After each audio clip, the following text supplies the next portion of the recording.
Welcome to the Dixie Doggers podcast. We're here to share knowledge and heritage. We hope y'all enjoy.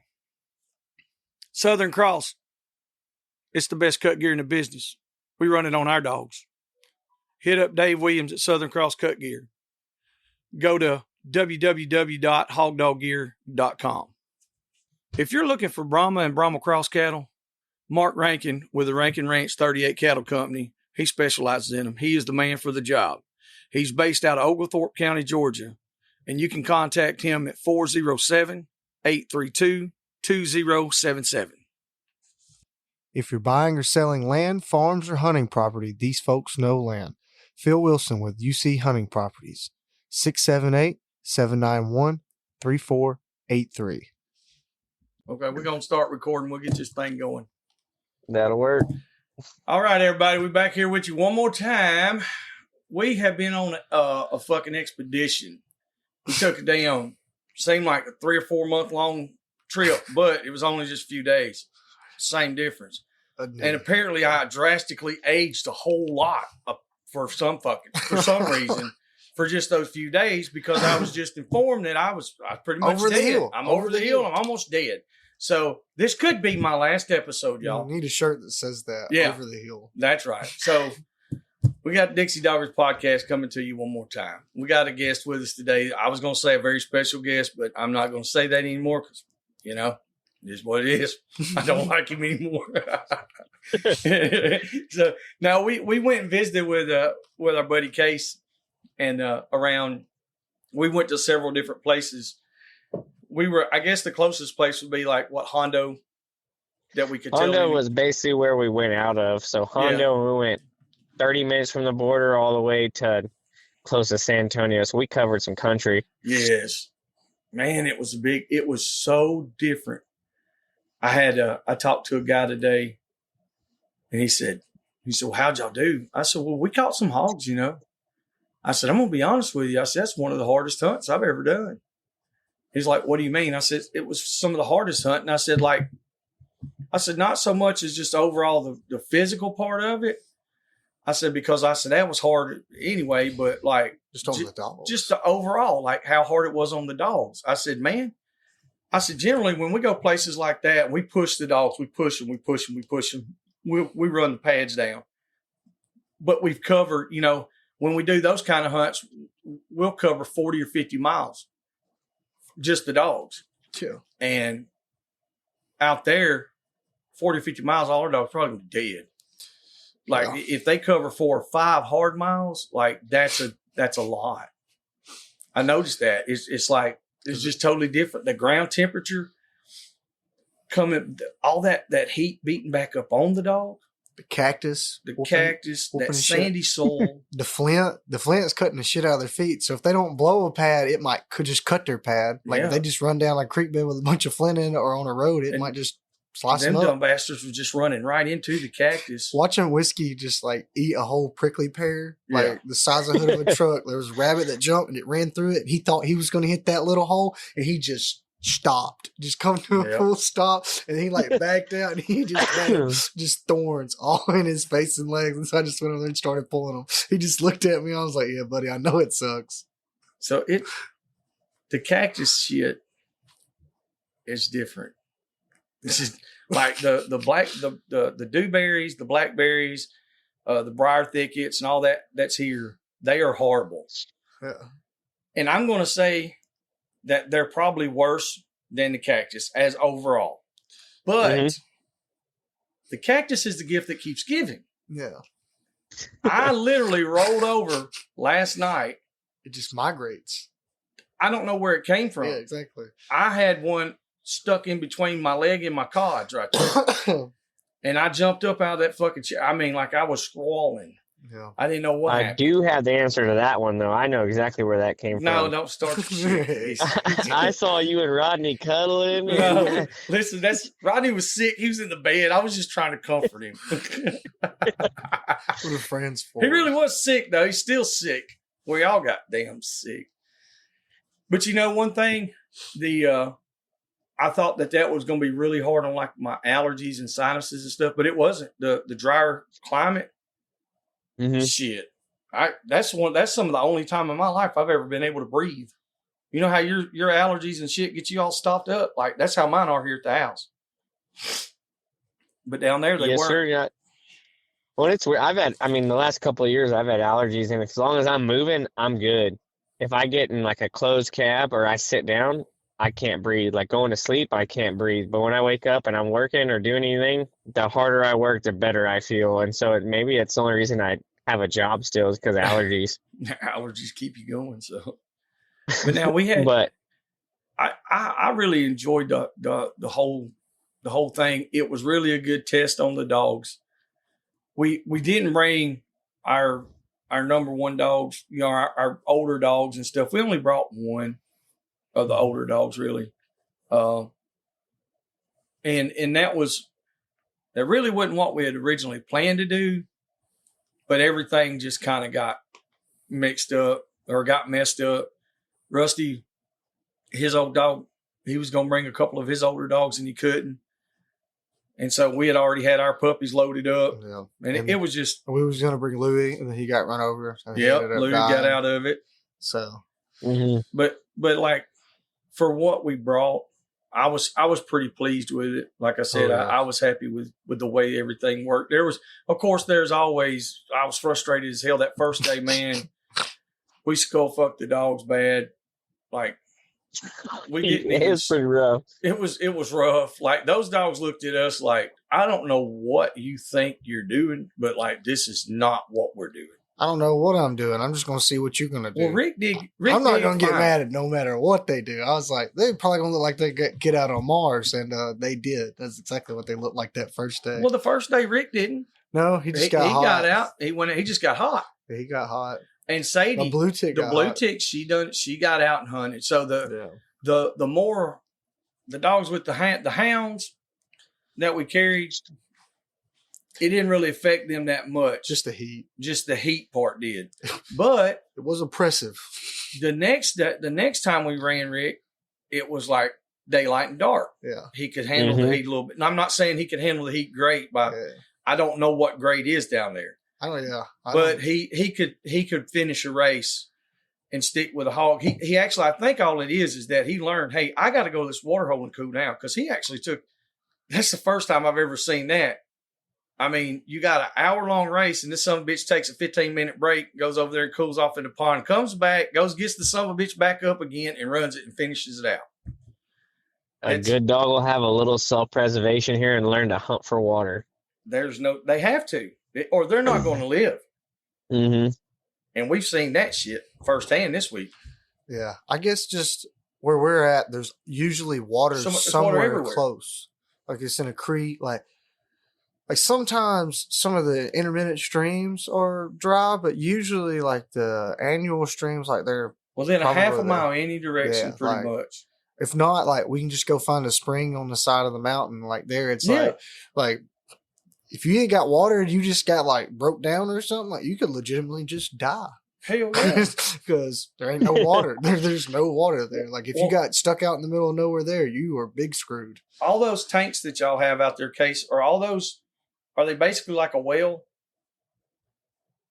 No, so what most people do here is like all our tanks or ponds, whatever you want to call them, you go out and some ranches may have one well, some ranches may have 100 wells, but you have basically you do water lines going to every single thing. So there may be one well feeding this whole place. Okay. So you go and you design them to catch rainwater, but you do it where you can pump water to them. And then, so like I have wells going to a bunch of these ponds that they click on and off. They're not the best wells, but they can keep it going. But eventually in a drought, they're going to go dry, but I can nurse them and hopefully I get some rain and they catch some rainwater. Mm-hmm. And the way we build our roads and everything, we try to put a good crown on them and turn that water right into a low spot that holds. And then you end up building a tank there or a pond. And then, you catch water going down a road, because you know how roads wash and everything else. Well, you can utilize that water, and then you can fill up your pond. Like all our ponds are completely they're overflowing right now. Yeah, y'all got, you said what, a couple inches of rain yesterday or day before? So we got 2 to 2.5 inches rain, depending on where you went on the ranch. And where your puppies went out there and struck that hog, that pond was almost dry. That one's probably about 15 foot deep right now. No shit. With 2 inches of water. Yes, sir. Wow. Well, you were telling us that, and like, it's impressive. That the whole time we were there, it looked like it was going to rain almost every day.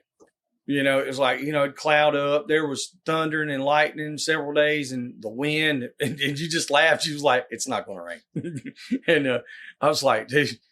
And so I was always, I was kind of hoping in the back of my mind. I said, man, if we could get one good little shower, I said, these dogs would really shine. I felt like they would. Mm-hmm.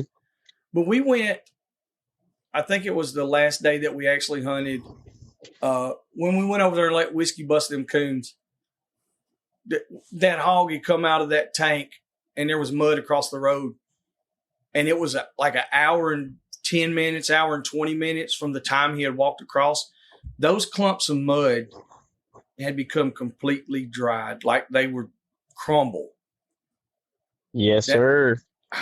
That shit just blows. I was taking little videos of that, and we're gonna put a bunch of the videos from there. We're gonna put that on the Patreon account because that way we don't have to. It's not gonna be edited or anything like that. You just can see the raw footage.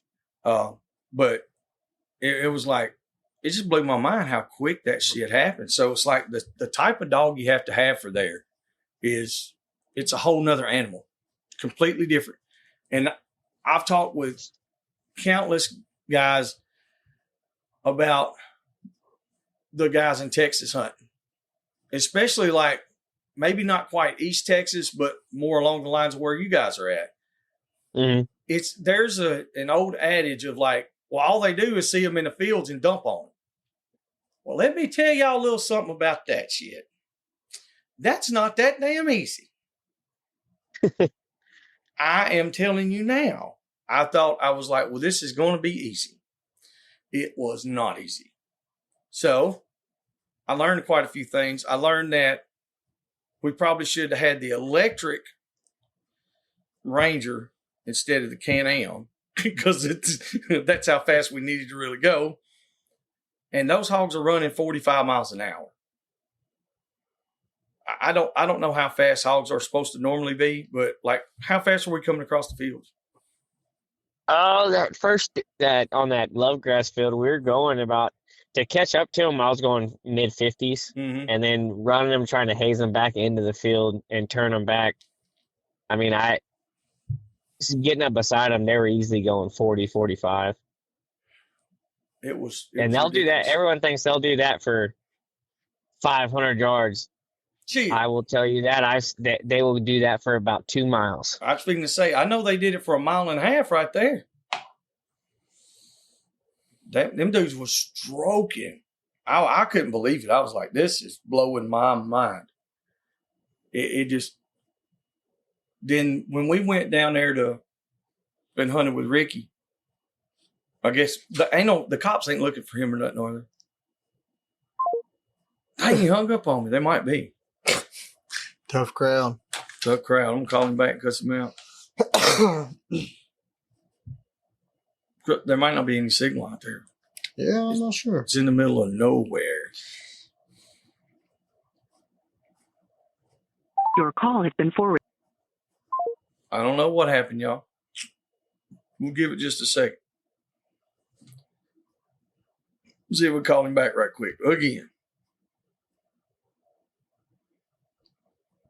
Knowing him, he might have jumped out. Hey. I lost. I got you. That's what I just told you. I said you could have lost service or something real quick. And I'm parked in a good spot. But yeah, what I was talking about Rick is, I mean, he's got that stick to him. He's going to go and he's going to push it. And a lot of people don't believe that about running walkers. But you saw what Rick did. Rick did what you need a hound to do here. Like, he knew when to quit. Like, it takes a special hound to know when to quit. And it takes a special one to have, like, a lot of Texas dogs. I'll just flat out say it. A lot of Texas dogs that you want them to go out. There's a lot of hogs. And if they quit after 1,000 yards, you're going to catch more hogs. But you're probably not going to catch the better hogs. But with a dog like Rick, you can go and he's got the mind for it where he's like, hey, that I can't find this hog and it's frustrating me. It's pissing me off. And they get frustrated and they may have a frustrated bark. They may do this. And he may say, but he had the self-preservation say, hey, I have to go hit water and I'm going to go back and I'm going to push him and I'm going to find him. And guess what? He did that twice and he found that hog. And so he didn't let his mind overrun his body. And he didn't let his body, he had the body to keep up with it. So he's an above average dog here. And if he hunted here, he'd probably be a very, very good dog.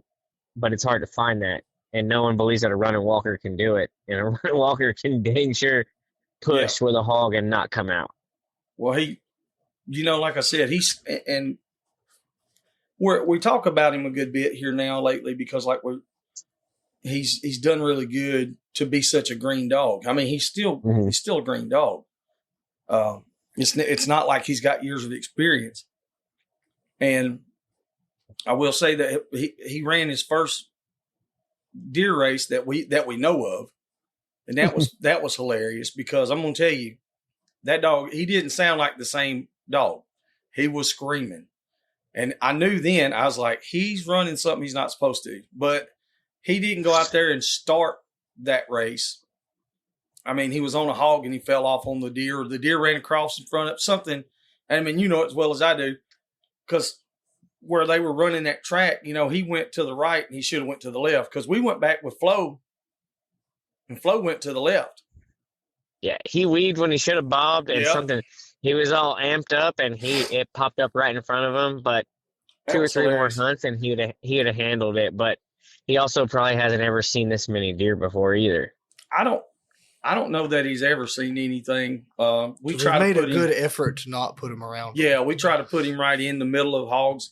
If we know that there's deer around, I'm not going to shy away from it. As we suspected, he was screaming on them motherfuckers. Yeah, I figured he was going to be doing that. They was stretched out full stride, and he was stretched out full stride. Mm-hmm. He was running as hard and as loud as I've ever seen him, and I was like, well, he really likes that. He don't say a whole lot on a hog race.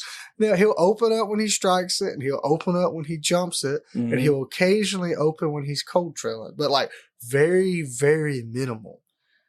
It almost seems like when he opens on cold trail, it's like out of frustration instead of like, I smelt something. It'll be like might go fucking 5 minutes. He might go 10 minutes hunting and then just like let out a yell. I think he's a pretty cold-nosed dog, to be a running dog. I think so. He at least seems to want to hunt and figure out the track. I don't know as far as the strength, but he at least has the concentration and the attention of like, this is what I'm looking for, this specific one.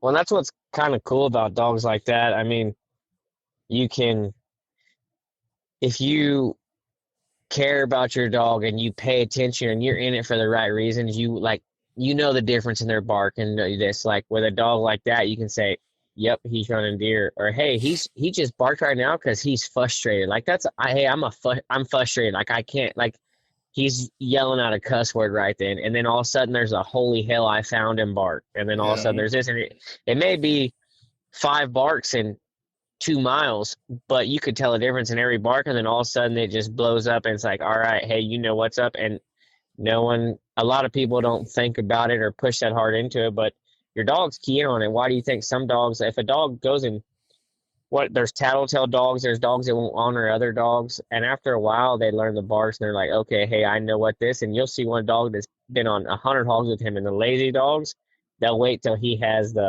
I'm looking at it, this is awesome, and they're going to act like they've never they're just going to sprint in there and go do it. Mm-hmm. But it helps you say, hey, I need to go a mile in front of this dog, or hey, I need to go this, or hey, I need to go dump him some help and push him, or hey, he's frustrated, let's go, he hit the scent right there, let's go dump him some help and figure it out.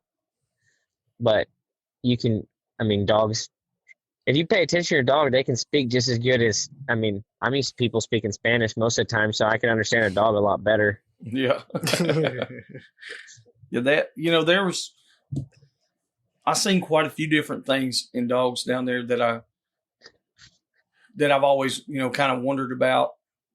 And on as far as like the preservation side, that Hyde Terrier whiskey, he's already learning that, hey, I got to find water and cool down. Well, that Wolfhound cross, I walked him to the tank, and had to physically throw him down in the mud and the water to try to cool him. And I did that 2 or 3 different times. And he didn't want to. Like, I mean, he's a high drive dog, no doubt, but there's no preservation there. And what was it? I don't remember which day it was. Anyway, one day, it was the last day we hunted. He didn't recover. I mean, he wouldn't. We tried to cut him off 3 or 4 different times. I mean, he would get 50 yards from us, turn around, run as fast as he could the other way, you know. And the dog, we've had a handle on him since I've had him. And like, I don't know if it's just because there's so much scent, so much game, it was just pushing him so hard. But like he couldn't handle that heat. He couldn't handle the heat. The cur dogs did pretty good on it. The terrier dog, the high terrier that we had there, he done good as far as the recovery time on the heat and stuff. Even with long shaggy hair, having an actual double coat does exactly that. It works. Regular but like I said, it's some of those dogs. They just, I don't know. It's kind of funny to me. That lead dog that Ricky Richter had. Is that Flo's sister? You said? Yes, sir. That's her full sister, same litter. It looked like she would run. She was running. It looked like she was running hotter than Flo runs, as far as like body temperature. But at the same time, the way we were hunting them, it didn't affect her. It wasn't like it was hurting her at all, because that dog was giving it hell. It could have just been because she was riding top of the box and it was 106 degrees. That could have had something to do with it. And when she was 3 pounds, maybe a pound and a half to 3 pounds too heavy, and she hadn't been hunted in 20 days. Okay. Like if he would have ran her, and this is just, I mean, it's not the gospel. I don't know if it's how other people's dogs are, but all my stuff that has, or all the stuff that I've been around that has a little bit of running walker in it from South Texas bred, they may not be the fastest, but you go and they can take the heat pretty good, because in the summer, a lot of the night times when you're going to run bobcats or do anything, it's still 95 degrees or it's 80 degrees. Yeah. And the weight, and then you can go hunt that dog. And I mean, go tell you where you, like, if I, like, so Flo, I was sitting him down because Gator I was trying to leg him up, and he got hit by a hog, and so I had to put him back together before y'all came. So he wasn't at 100% in Flo. So after that, I legged her up one time. So you saw the difference in Flo and lead, and I ran Flo like 4 miles at lunchtime when it was 105 one day, and she looked like she was going to die, and then not really like she's going to die. She wasn't hunting like she should have. She was, I run her go with her until she's beside the buggy or behind the buggy. And as soon as she does that, I load her up, give her water, go put her up. And then 2 days later, she'll be leaving you, and she'll run twice as far. And if you do that, like legging her up for your contest, I go leg them up at lunchtime, and I go from running 4 miles to 20 miles. I'll go run them for 2 hours and run 20 miles in the heat of the day. And then they're good for 10 days straight after that. Damn. But you saw her. Flo's never blown her pads before, and I was pretty upset with her not having pads, because I want rock hard feet, and I don't know if it's me changing kennels or not running like I should have, because I was having one dog down. I was like, I only got 2 dogs right now, so I was being a little protective. I didn't push her like I should have. And she's still hunting phenomenal,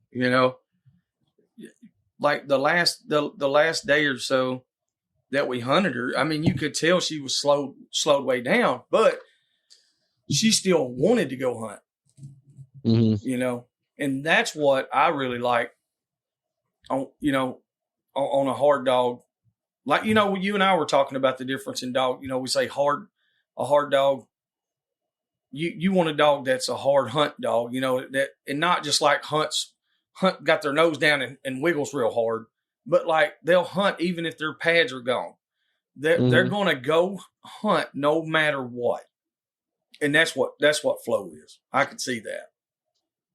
Yes, sir. I mean, like, analogy wise, like I want a dog that gets punched in the mouth 10 or 15 times and is a dumb one that keeps standing back up and is like, hey, I'm gonna go do this. Not as far as catching, but hey, it's hot. Like, I don't want a dog to say it's too hot, I'm done. I don't want a dog to say, hey, this is too difficult, I'm done. I want their mind. I want that dog that's running in front of you and they're like, screw you, you screwed up, you let me out without a shock collar on, so I'm gonna look at you and I'm gonna let you know that I know what you're saying and I'm gonna go do it anyways. Yeah.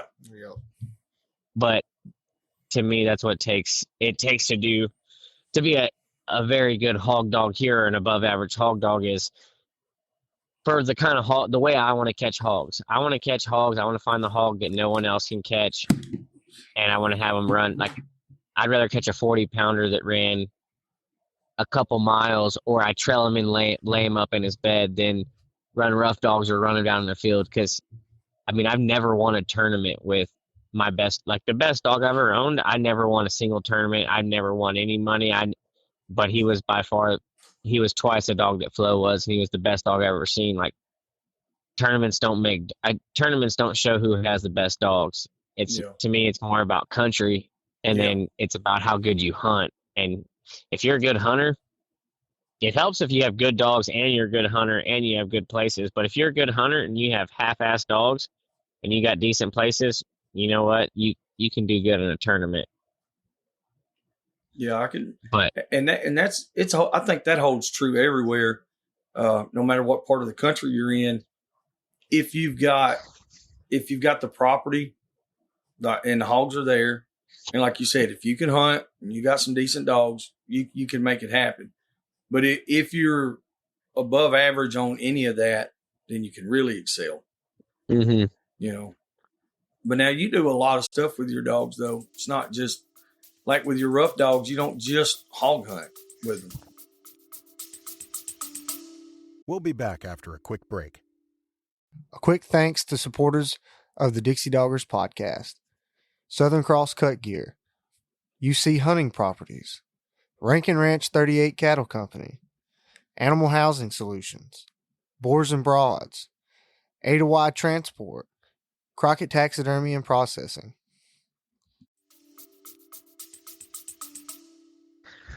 Oh, I do everything. I mean, I want them to chase and catch. The only thing, cattle and deer are the only thing that I don't like. I mean, it's kind of weird. Almost like Sky, Nathan likes Sky. She rides with me every day. You could push. There could be a zebra run across the road, and you could try to get her to chase it. I tried to get her to chase an axis. She wouldn't do it. You wound one of those axes, she's not going to let it up. Like, I mean, she's treat a squirrel a day. She goes on everything. But I'm a big believer in take the dog with you, and they know you better than most people and know your dog, and it's right. Weird when you get the right dog, they figure it out, and they're like, yeah, I'm not supposed to chase that when it's wounded. Like, I mean, I've caught bobcats, coyotes, wounded deer. I mean, probably 10 or 15 species of exotics that are wounded. Treed coons with her, caught all sorts of game with her. And I would say she's a below average dog, but she hunts for me. And so that makes her below average. She wants to hunt. She has to drive, but she just has fun doing it. And she's smart, but she's not, I mean, as far as my hog dogs, I would cull her. She's not there's nothing remarkable about that, but she's with me enough, so she's special in that way. And it's fun having dogs like that. Nobody that says they like dogs can say they don't like. It's kind of the same thing as, it's really fun knowing, like, when you don't know, hey, is this hog going to be 300 pounds or is it going to be 30 pounds? It's kind of fun. You're like, I don't know if this is going to be a bobcat, an armadillo, or you never know what it's going to be.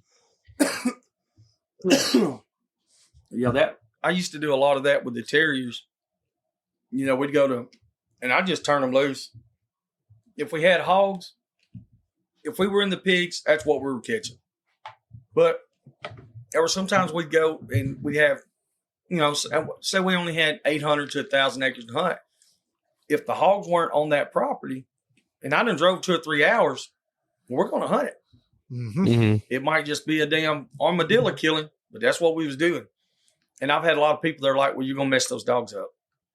I said, what do you mean? So like you don't have more, they're not going to run hogs. I never had that happen. Never. If you put them in hog sign, that's what they would run. That was their preference. You know, I mean, I don't know. Is it the same way with yours?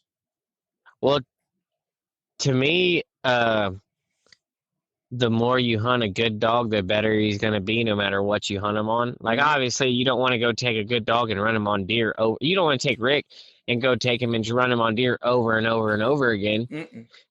And so I run like with my running dog crosses or straight running dogs. Like I'm trying to do coyote dogs right now that are running walkers. I go and I put them on a coyote, 2 coyotes, and then guess what? I go put them on a deer. And I shock them off the deer, and then pretty soon they learn. But I don't shock them if they catch a bobcat. So pretty soon they know, like, well, hey, that deer bit me last time I chased it. And the more you run them, the better they get. So the more times you can run them, I don't have enough coyotes or enough cats, in my opinion, to make good dogs just strictly bobcat or strictly coyote. But if I can run them on both, they learn where they can go do it. And then the more I run them, the more leveled out they get. Like the kind of dog that I want, the more you hunt them, the better they are. So I think it more hurts them to say, hey, well, the way y'all talk about it, you may hunt for 2 or 3 hunts and not catch anything. Well, it'd take you 2 or 3 years. You're basically doing dry ground lion dogs. That's what you're doing. Yes. It may take you 2 or 3 years to make a dog when I can make one in 2 or 3 months. And instead of trash break them off 100 animals or beating hog into their brain, instead of trying to trash break them off of 300 animals, I'm trash breaking them off of 2. Yeah. Or like wounded game is what they do, and that's universal. So like a wounded coyote, wounded deer, I don't care in my opinion, I don't care what anybody else says. I do all my blood tracking dogs. I train them on wounded coyotes, wounded bobcats, wounded coons, wounded exotics, and they learn the wounded scent, and then they know, hey, I can go chase a hog. Hey, I can go do this. You know, it's kind and they also. No, go ahead. I'm sorry. Go ahead. Well, and they also learn you saw my dogs. If I jump out of the truck and I take off running that direction, they're going to run that direction. They're probably going to go about 300 yards past me, and they're looking. They're using their eyes and their nose, and they're looking, and they're hunting. Whatever. You don't do that around. If I got 2 or 3 of them, you don't do that around something you don't want to catch, because they're gonna go hang the first thing that they see when you do that. So they know, they've learned, they're conditioned to me. They're conditioned to not chase healthy animals, and then they're conditioned to chase hogs. Everything with wildlife or people there is conditioning. To me, it's not like, oh, it's not breaking, it's conditioning. Like that deer hit me, which is a shot collar, over and over again. You're conditioning that dog like, I have no desire to run that deer either because I can't catch him, or I get bit on the neck every time I go chase that deer. Yeah. And if you put them on hogs, you're conditioning to say, hey, you're conditioning to say hogs are good, hogs are good, hogs are good. It's pretty simple, but I don't know. It thrives in the way that I want my dogs. I want dogs on. I want hard-headed dogs. I want dogs that you cannot shake them. They're almost, you won't catch a lot of hogs. Like I'll never catch a ton of hogs. I just won't catch a ton of hogs the way that I want to catch them, because I don't want to ever get shook off. I want a dog that you can come back 3 days later and they're still trailing the same hog. Yeah. I understand that for sure. But you talking saw with Flo, I seen her she hit a track and she trailed that some bitch for over a mile. In those dry arid climate, and went and got him up, and then went and then baited him. That was one of the first ones that we baited. When went in there, and the little high terrier got him an education real quick. We also dumped a lot of dogs. I think he could have handled them if we would have. That was all of us being pretty fresh hunting together, and yes, sir. We had a good. It was fun, but like you said, if it's one of those deals where okay, and now don't get me wrong, I love to see all the dogs running and doing that, but I'm also one of those that if we're serious hunting, like if me and Nate go by ourselves, chances are we're going to have 1 or 2 dogs on the ground. Mm-hmm. That's it. Now, I might have, 3 or 4 in the box, but I like to have one dog that can get down and take care of business and stick with it. It seems like, I don't know, it seems like you can do better like that. And then in the situation we were in, even with a younger dog or a green dog, Whiskey's caught only one hog before. He'd only seen one hog one time before we came out there. And folks, listen out, this dog, I mean, he's just learning his manners. He's so vocal. He screams and just acts wild as a buck the first day. The second day, he was a little better. But then I think it was the third day we were there when we went down south and we were catching them at those tanks.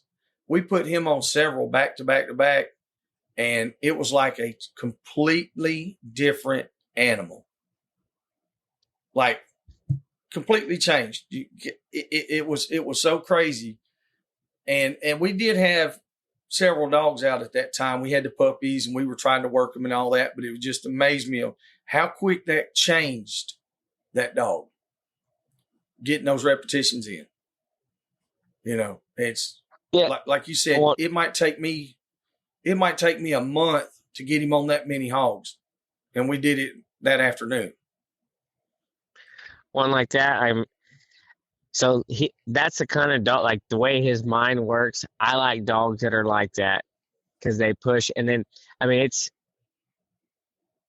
like for somebody that really cares about dogs and they hunt dogs, it's unbelievable. It's art. Like when you take a dog that I saw him, and no one's going to believe when you say this and you talk about it. And it's like, oh, hey, this dog was wild and screaming and didn't know it. And then all of a sudden he's like a functioning member of society, just hangs out. We put him in the box with what, 3 other dogs?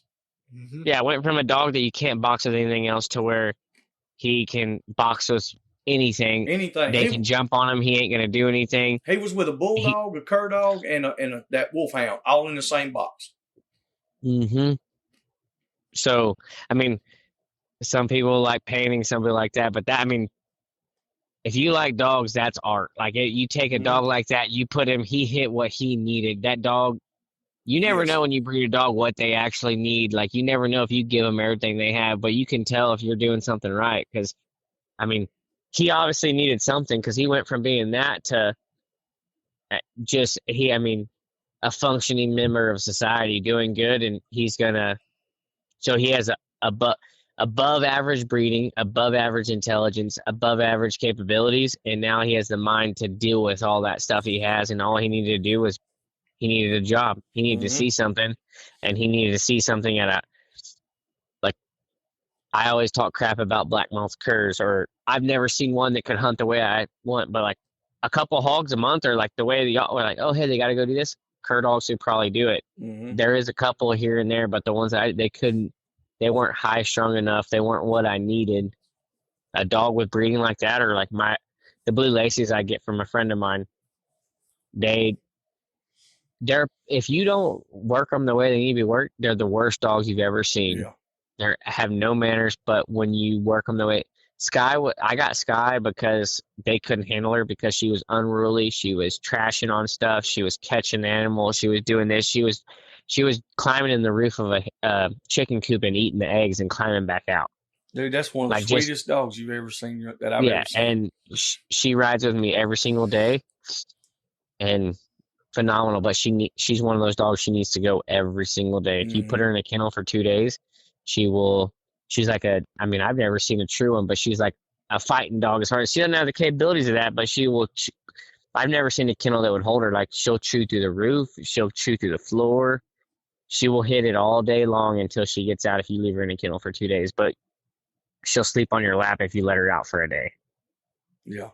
And that's what it is. They just got to have that, like there's some guys that they only need to work 20 hours a week. And then there's some of those guys that they got to work 60 hours a week, and that's just one of those things you got to feed that need.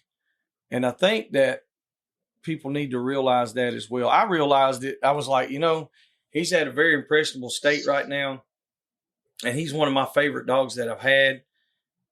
So I'm like, man, and that's why I talked to you. I was like, look, see what he can do here.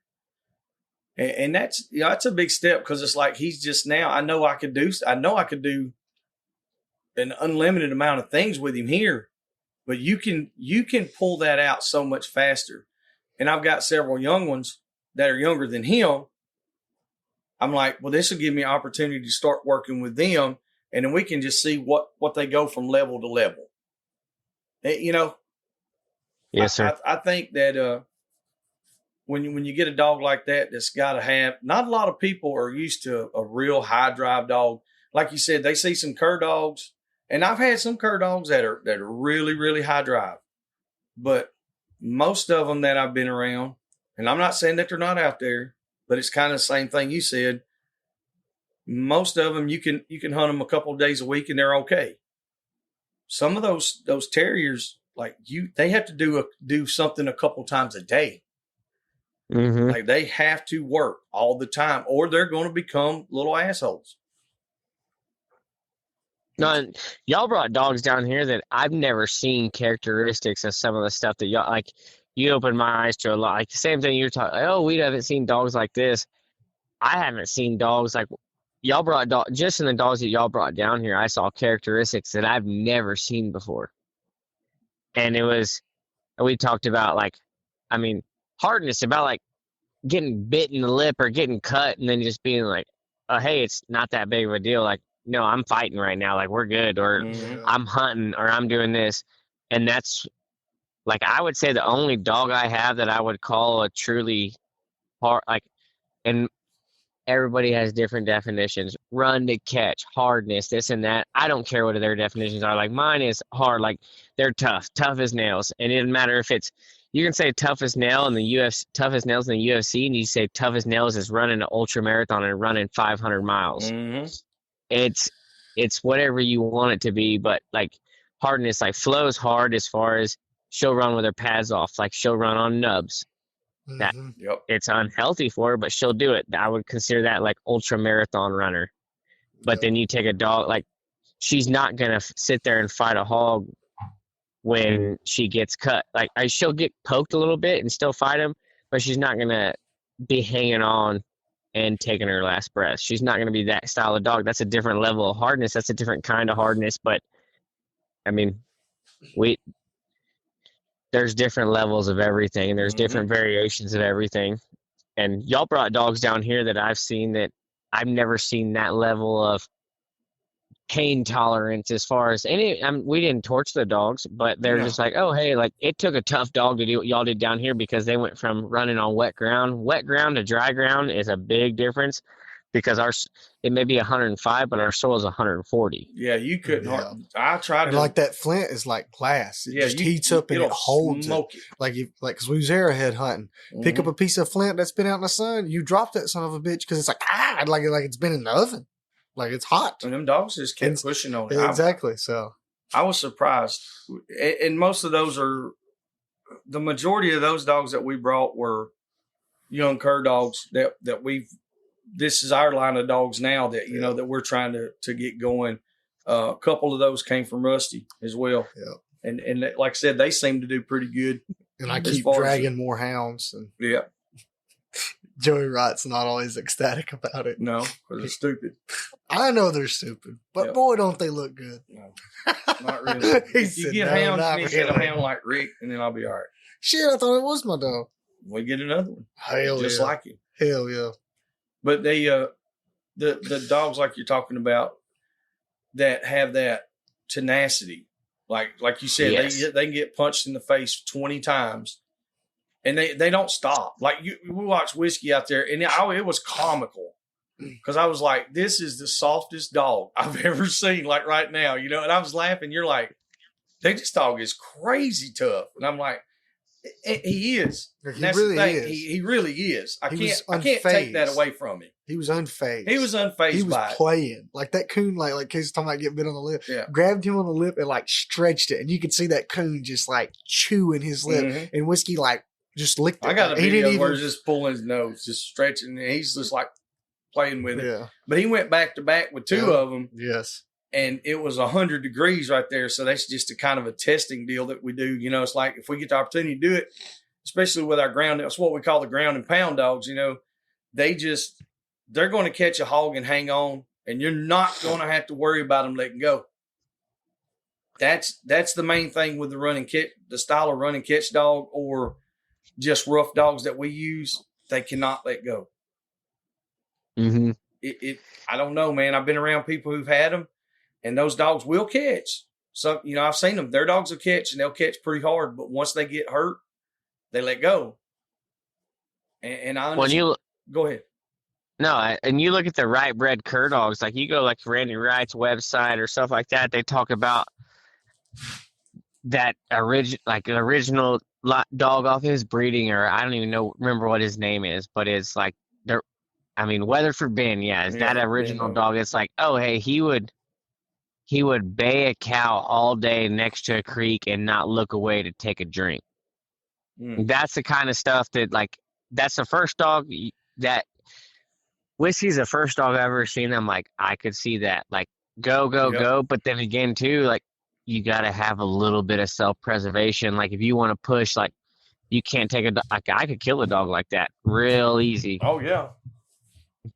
But it's the happy medium, or maybe they got to have that, but they got some brain too. And he has brains. He goes like that, but that's the level of like desire or hardness. Like, sit there and think about being the thirstiest you've ever been. I need one drop of water, but you're afraid that if you quit for 1 second, then all of a sudden that game's going to be gone, and you go all day long without taking a drink. And that's what he showed, because my dogs, every dog that I own, would have taken a drink, but they would have been watching him the whole time.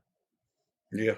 And there was times where he wanted to. You could see he would look. He'd look at it and be like, "Oh, I want to go." He'd look at that water. Put my nuts in the water. He'd be like, he'd just be breathing hard, and I was like, "Get you a drink," and he just like, "I'm not quitting." He'd put that shoulder back down and just like lay on him. And that's and I'll be honest with you, up until that right there, and I know some people are going to be like, "Will you let that determine whether you keep a dog or not on a damn coon?" Yes, 100%. I mean, I don't look. You take any hound dog, cur dog, whatever, and get on a grown coon that's spunky, and see how they fare out. And you know, and I know there's some that can just grab them and smash them, no problem. But if you can't, can you stay in there until the job's done? If you go into a fight and you go in there and you get one lucky punch, or you get one precision shot and you knock somebody out, cool, fight's over. But if you go in there and you hit somebody with a jaw of steel, now you got to finish the fight. Can you stay there till the very end? No matter if you're winning or losing, can you stay there till the very end? And when they can stay that full time, that's really when I seen old Whiskey Dog shine. I said, you know what? That little son of a bitch really just, and I'm one of those, I'm so hard to damn satisfy about stuff, but I was happy with it. I really was. I said, you know, I think he's going to do it. As much as he changed over those couple of days, his mental capacity expanded. It wasn't just narrow-minded, just screaming, I got to kill, kill, kill. It was like, okay, look, now I know how to do this. Now he's got to find the art of actually going to hunt. Mm-hmm. You know, and he's in a place to do it now. Oh, he's already. It's going to be something special. He's already retrieving birds out of a pond and stuff like that. He's doing some things that hides shouldn't be doing, in my opinion. Mm-hmm. But see, that's the thing. What we Sky's do, the limit. Well, that's what I'm saying. That's what all ours should do. Mm-hmm. That's not the hide terrier protocol or whatever. That's not their standard, but that's our standard. Yeah, it's like, okay, I think these dogs should be able to do this. They should have enough. They should be able to do anything you ask them to do. Same thing like with the Kimmer curs and our blackmouth curs. Any of them, they should be able to do whatever we ask them to do. And you're going to be disappointed from time to time because not all of them can do it. But when you find those that do it, they're special dogs. It's like, yeah. And that's why, like, that little brindle puppy we brought down there. Mm-hmm. You know, that thing is tiny, little bitty old sweet pea. She loaded herself up. That sumbitch loads up. She loaded up in the truck, get out. She went down there. She tried to catch a hog. She bait a hog. No, she did catch it because when we went she there, did catch it? yeah, when we went in there to the pig, I was like, I see all the puppies. I was like, of course, Tough has got this bitch on the ear because we had caught a sow. Yeah. And Case was in there and he had had the pig picked up. And I was looking, I was like, where's little Sweet Pea? I know we turned her loose. She was on the nose. Yeah. Just shaking it. And I was like, oh, okay. I see you're doing a lot of baying, Sweet Pea. Mm-hmm. But I want all our dogs, you know, and I know some people, they're like, the catch dogs was there, so not huge. No, that's not a big deal. I'm just talking about them working game and having some sense. I think you can develop like working sense and a good working relationship, putting your dogs on different game in different scenarios, but you can overdo it. Yeah. I do have a bone to pick with everyone that says a bay dog's gonna bay. A good one's not. One that I want to know isn't. I mean, I don't want to. Do you want to walk in 2 miles and have a 20-pound piglet bay? No. I mean, in that definition, a true bay dog will go up to a hog nest and see 5 piglets laying there, and they're gonna bay. I've done that. And do you want to walk in a mile to go do that? No, I've already done that. I don't want to. We've done that several times. I've never seen a true bay dog, and there may be them out there. I'm not gonna say I haven't. Like, I've never seen one I've never seen a true bay dog. If they say a bay dog's in the bay, I've never seen a true bay dog that how do I word this? Just say it. Just spit it out. Well, you think, so goose, everyone talks about goose. I've never seen goose, but I would bet you $1,000 if I put him on a 40-pound pig at a pen in my house, he's going to catch it. He's not even going to bark. He's going to hang So, like, to me, that's the kind of dog that I want. And guess what? That's the best bay dog there's ever been. Yep. I've never seen him. I've heard about him like that. I'm like, okay, I can live with that.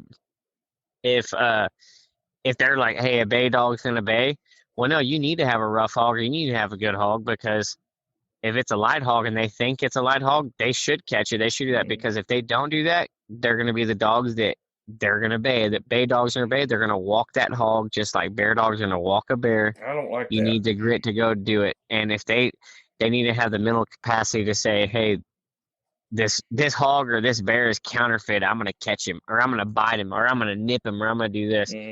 But I will not own a dog that I walk into a bay and it's a 40-pound pig. Like, maybe not by themselves, okay, but 2 dogs that, yeah.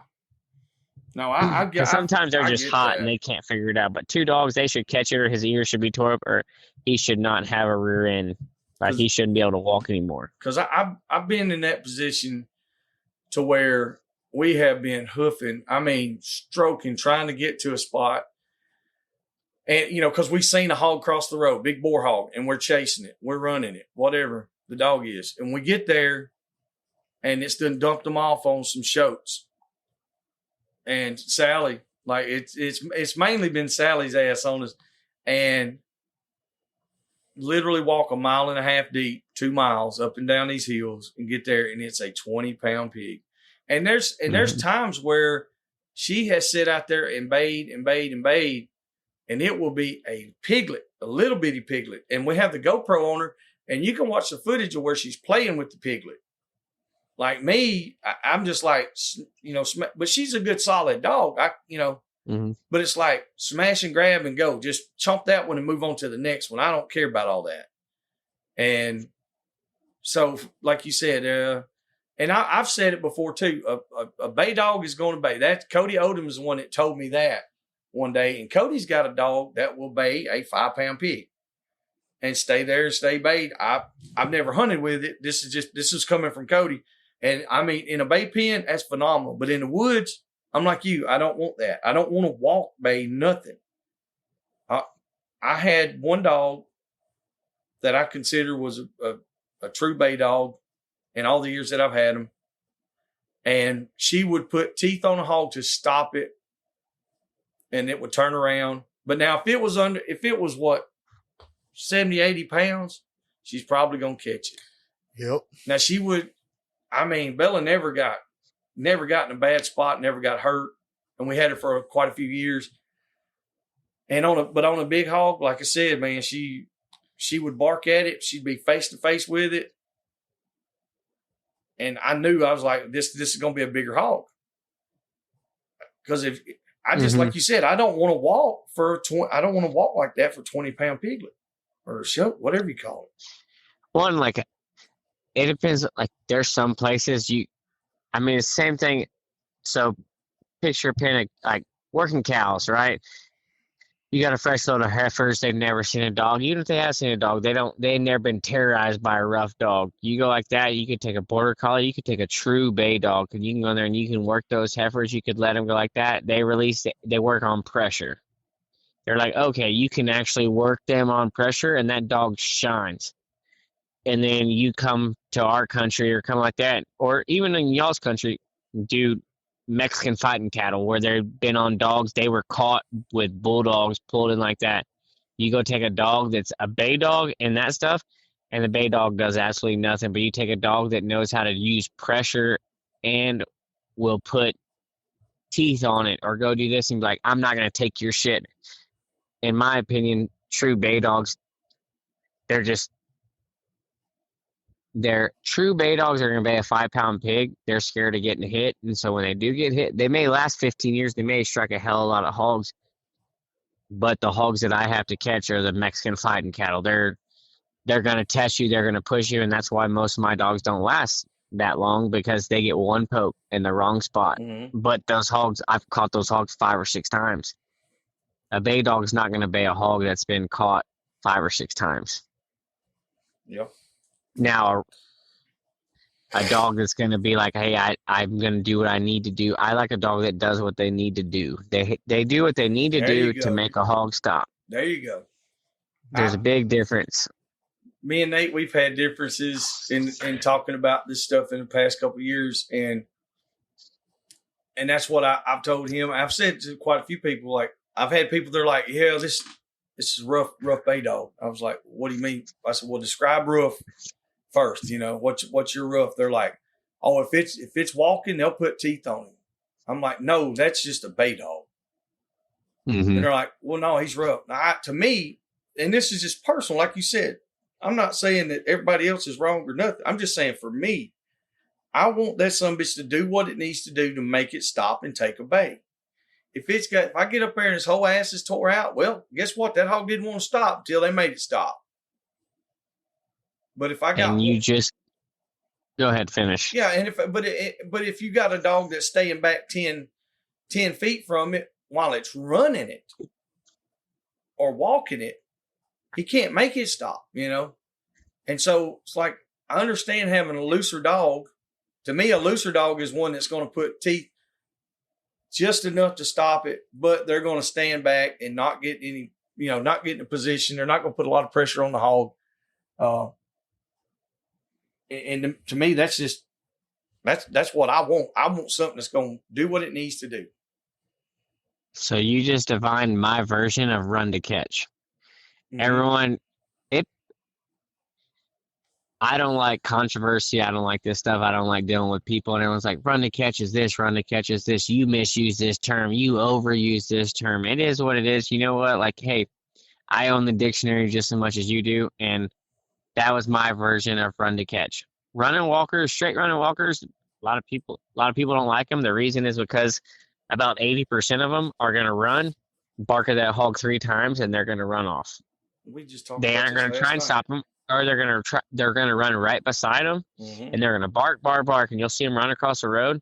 And instead of seeing them getting drugged, grabbing that hog by the tail, or getting out ahead and getting in front of them, they're gonna just be running beside them because they're just happy as hell to be chasing something and barking. Mm-hmm. It's not that hard. That's not run to catch. Neither is running and baying a 5-pound pig. That's giving and taking pressure, going like that. That's cow dog stuff. That's not running to catch. Like, to me, running to catch is doing it. There's no single definition. It says doing whatever you need to do for the kind of dog, like use your strengths to catch the hog no matter what it takes. If you're a run and catch dog, run and catch means run to catch that sumbitch and drag him down to the ground and you fight him. Mm-hmm. But flow run to catch is you sit there, you run, you strike him, bam in his bed, you give pressure, he won't stop. You go like that, you work him on the hind end, because I will tell you right now, a dog thinks you can bluff a hog in this stuff, like they're going to get gutted because they're going to go work the head and they're going to get rolled and they're going to get hit right there in front of the flank and they're going to get their guts ripped out right there. That's some bad stuff down there. So like run to catch, do whatever you need to do to stop the hog and subdue the animal and do it the way that you do best. Mm-hmm. So whether that be catching the hog, I mean, I want bulldogs to run and catch. I don't want a bulldog or a catch or a pit bull that runs and goes in there and barks. But his run to catch is no different than, like, the category of it is no different than a run and walker or this and that. Like, I want them to do whatever they need to do to stop the game so that I can walk up, and if I can put one finger on that animal, that means I'm good. Like, I'm not one of those. I even talked about it. I was like, there's none of this, hey, we caught the hog because we didn't catch him. Like, no. Like, to me, if I want to say I caught it, I touched him. If I touched him, we're good, and that's run to catch. Yeah. In my definition, but I can read, I can write, but I don't know that much about the dictionary, so I really don't care what anybody else says about that. Mm-hmm. Well, like I said, we talked about this last night with a guy from Missouri, and when we first started on this whole run to catch deal in the hog dog stuff, we pulled it. We were talking. Everybody was talking about foxhounds, running walkers, Julys, Triggs, stuff like this, Goodmans. We were talking about the terminology from the fox hunts, the fox pens. And so we were going with their term, and their terminology is what you just said. It's whatever you got to do to subdue the animal, whether it's you get close enough that you pulled enough fur, you made it stop and you can bay it and hold it there till I can come in there and get it. Or if you grabbed it and pulled it to pieces, whatever it is. You know, that was the whole run to catch. The original part of the run to catch, if you go back to 1650, when they first started all this stuff over here in the States, they had all these fox pens and they had their game in there, or this before they actually had pens. Used to, they had to run them down and catch them. So those dogs ran to catch their quarry. Well, then it got to the pens. When they made it into the pens, well, after so long, if you keep catching it, guess what? You run out of game. So it was still the whole process of doing whatever it took to get the game cornered or stopped, whether it was by catching it physically or by subduing it and just holding it right there at bay where it could not leave. Because you get a whole pack of damn foxhounds or Julys or running walkers, whatever, and they're circling a damn fox. He can't go nowhere. It's the same thing like you said with a bear. If a bear's walking, those dogs aren't run to catch. They're baying. They're just running him.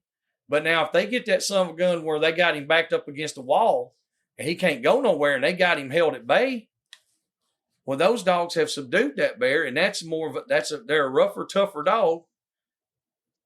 You know, that's just me. That's what I'm looking at. And from the hundreds, literally hundreds of houndsmen, true houndsmen that I have discussed this with, that's what they say too. You know, in that scenario. But like you said, if I've got pit bulls, I should never have to say this is a run to catch pit bull. That's their whole life. That's their purpose in the hog dog world. You know, that's like with the stag hounds and the wolf hounds and the deer hounds and all the greyhounds. How many of those have you seen go out there and bay? Their whole purpose is bred to run and catch, to be a running catch dog. So to me, it's like, if you say I have to run and catch, it doesn't matter. Yeah. I mean, it should be given. You might, hey, this is running catch. I'm like, that means that they can run.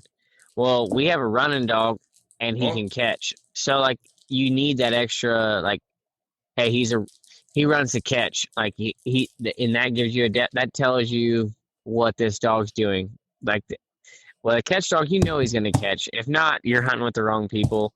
But if you say, hey, he's a running catch dog, then that means, oh, hey, he can run. I feel like if it's bred for a catch dog, running is the same. Like people with run to catch, everyone focuses on the catch part, but they don't focus on the run part. Amen. Well, if you have a running catch dog, that means they should be able to run, and there's a lot of running catch dogs that can't run.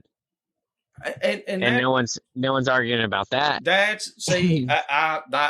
Look, you already know how I feel about that stuff. Like I was telling you about, like King and them.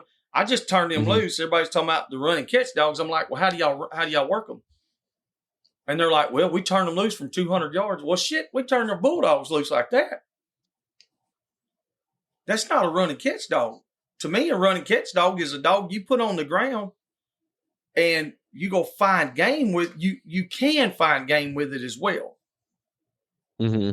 I can put him down and he can run with the rest of the dogs and catch the game. You know, like say we went over to those water tanks and we went there and caught a hog, and you have a running catch dog on the ground. Well, when they roll out, that running catch dog just goes with the cur dogs or whatever, and they catch them as they go.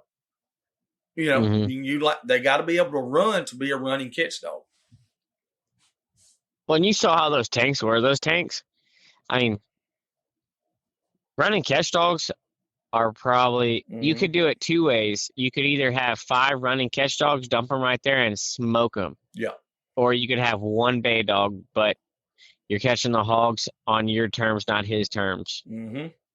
And, I mean, everyone thinks I'm like, I mean, you even talk to Ricky. Ricky's like, I've never hunted this way it's pretty simple. It's pretty easy. Ricky has dang good dogs. He has some he has very good dogs. Yes. His dog, he catches hogs and they stop hogs. He does very, very well. And he's like, these aren't the best dogs I've ever owned. He has ever since I've known him, he's always had very good dogs.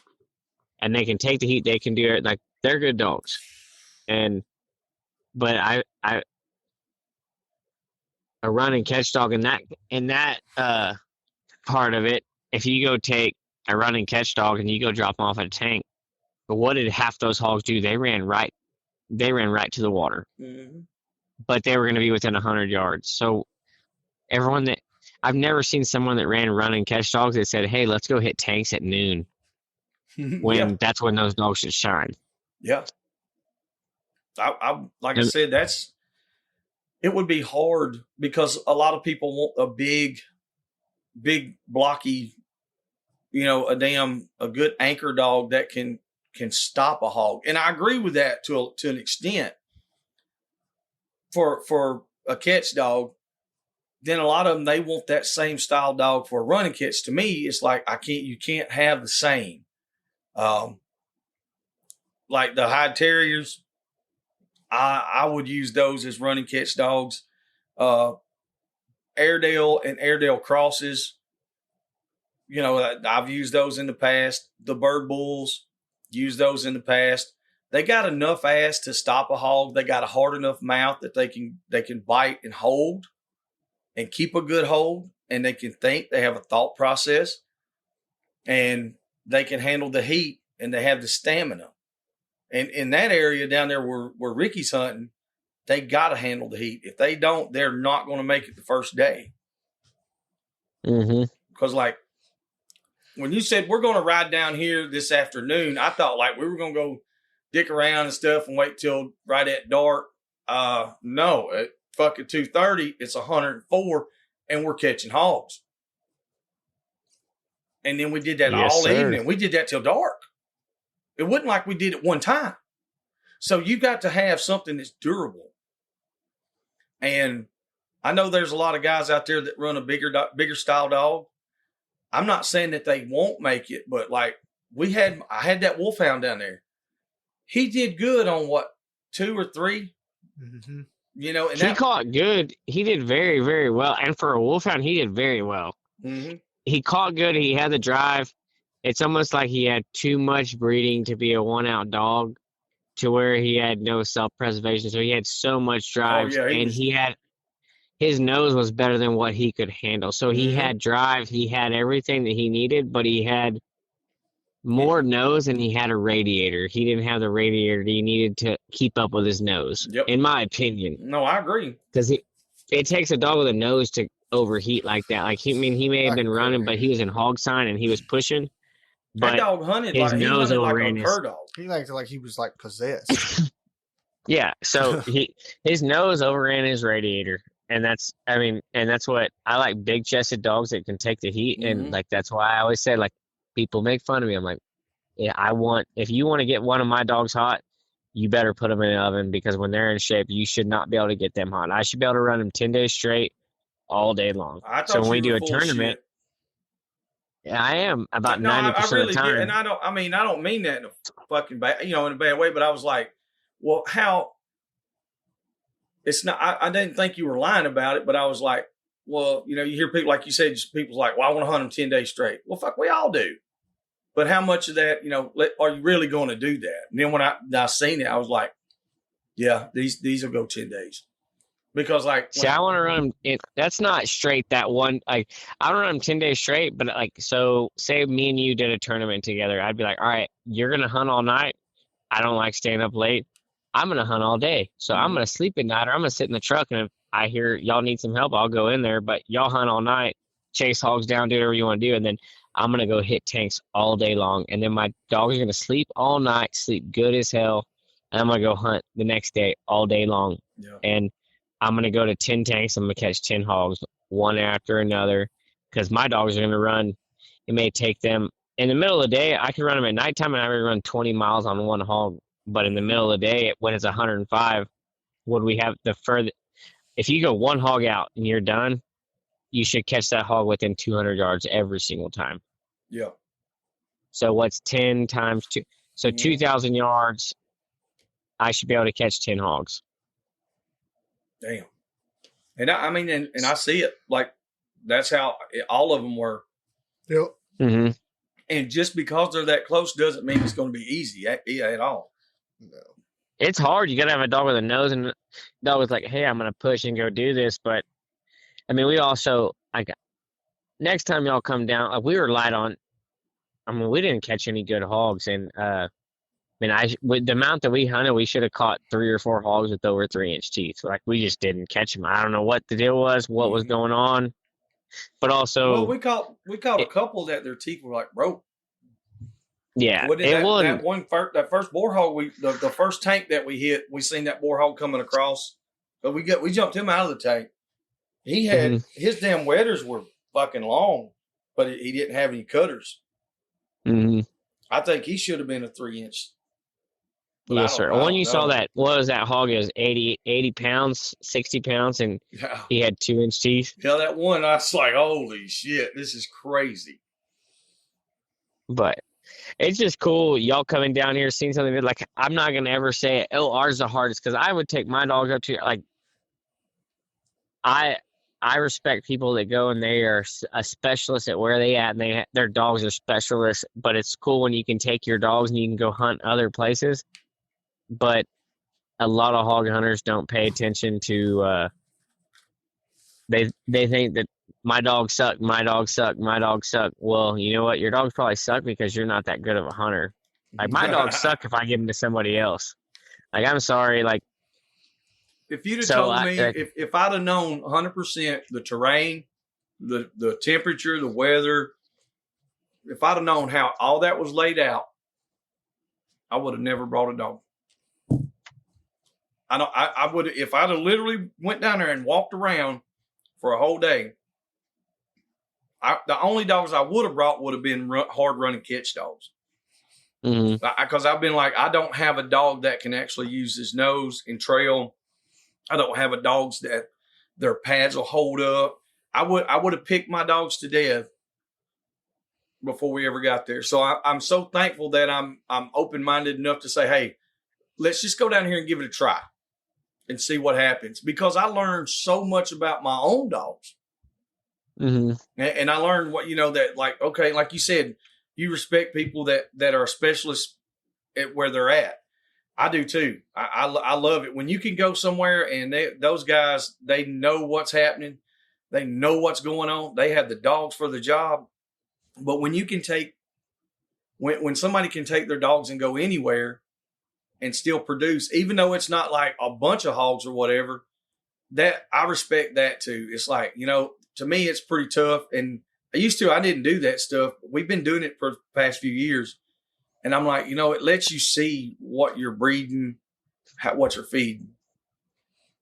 You can learn. Mm-hmm. You can learn. And there'll be hogs here that next time you've hunted here, and even like that, Rick caught a hog that I probably could never catch again. Like, you never know. Like, it is what it is. I could go up there and you could be like, I haven't been able to catch this hog. You will not be able to catch him. And my dogs will smoke his ass and make it look like it's easy. Mm-hmm. Same thing here. I could take your dogs because there's a difference. You're a team with your dogs. You make different decisions than I do. I can take a left when you could take a right. You go do this.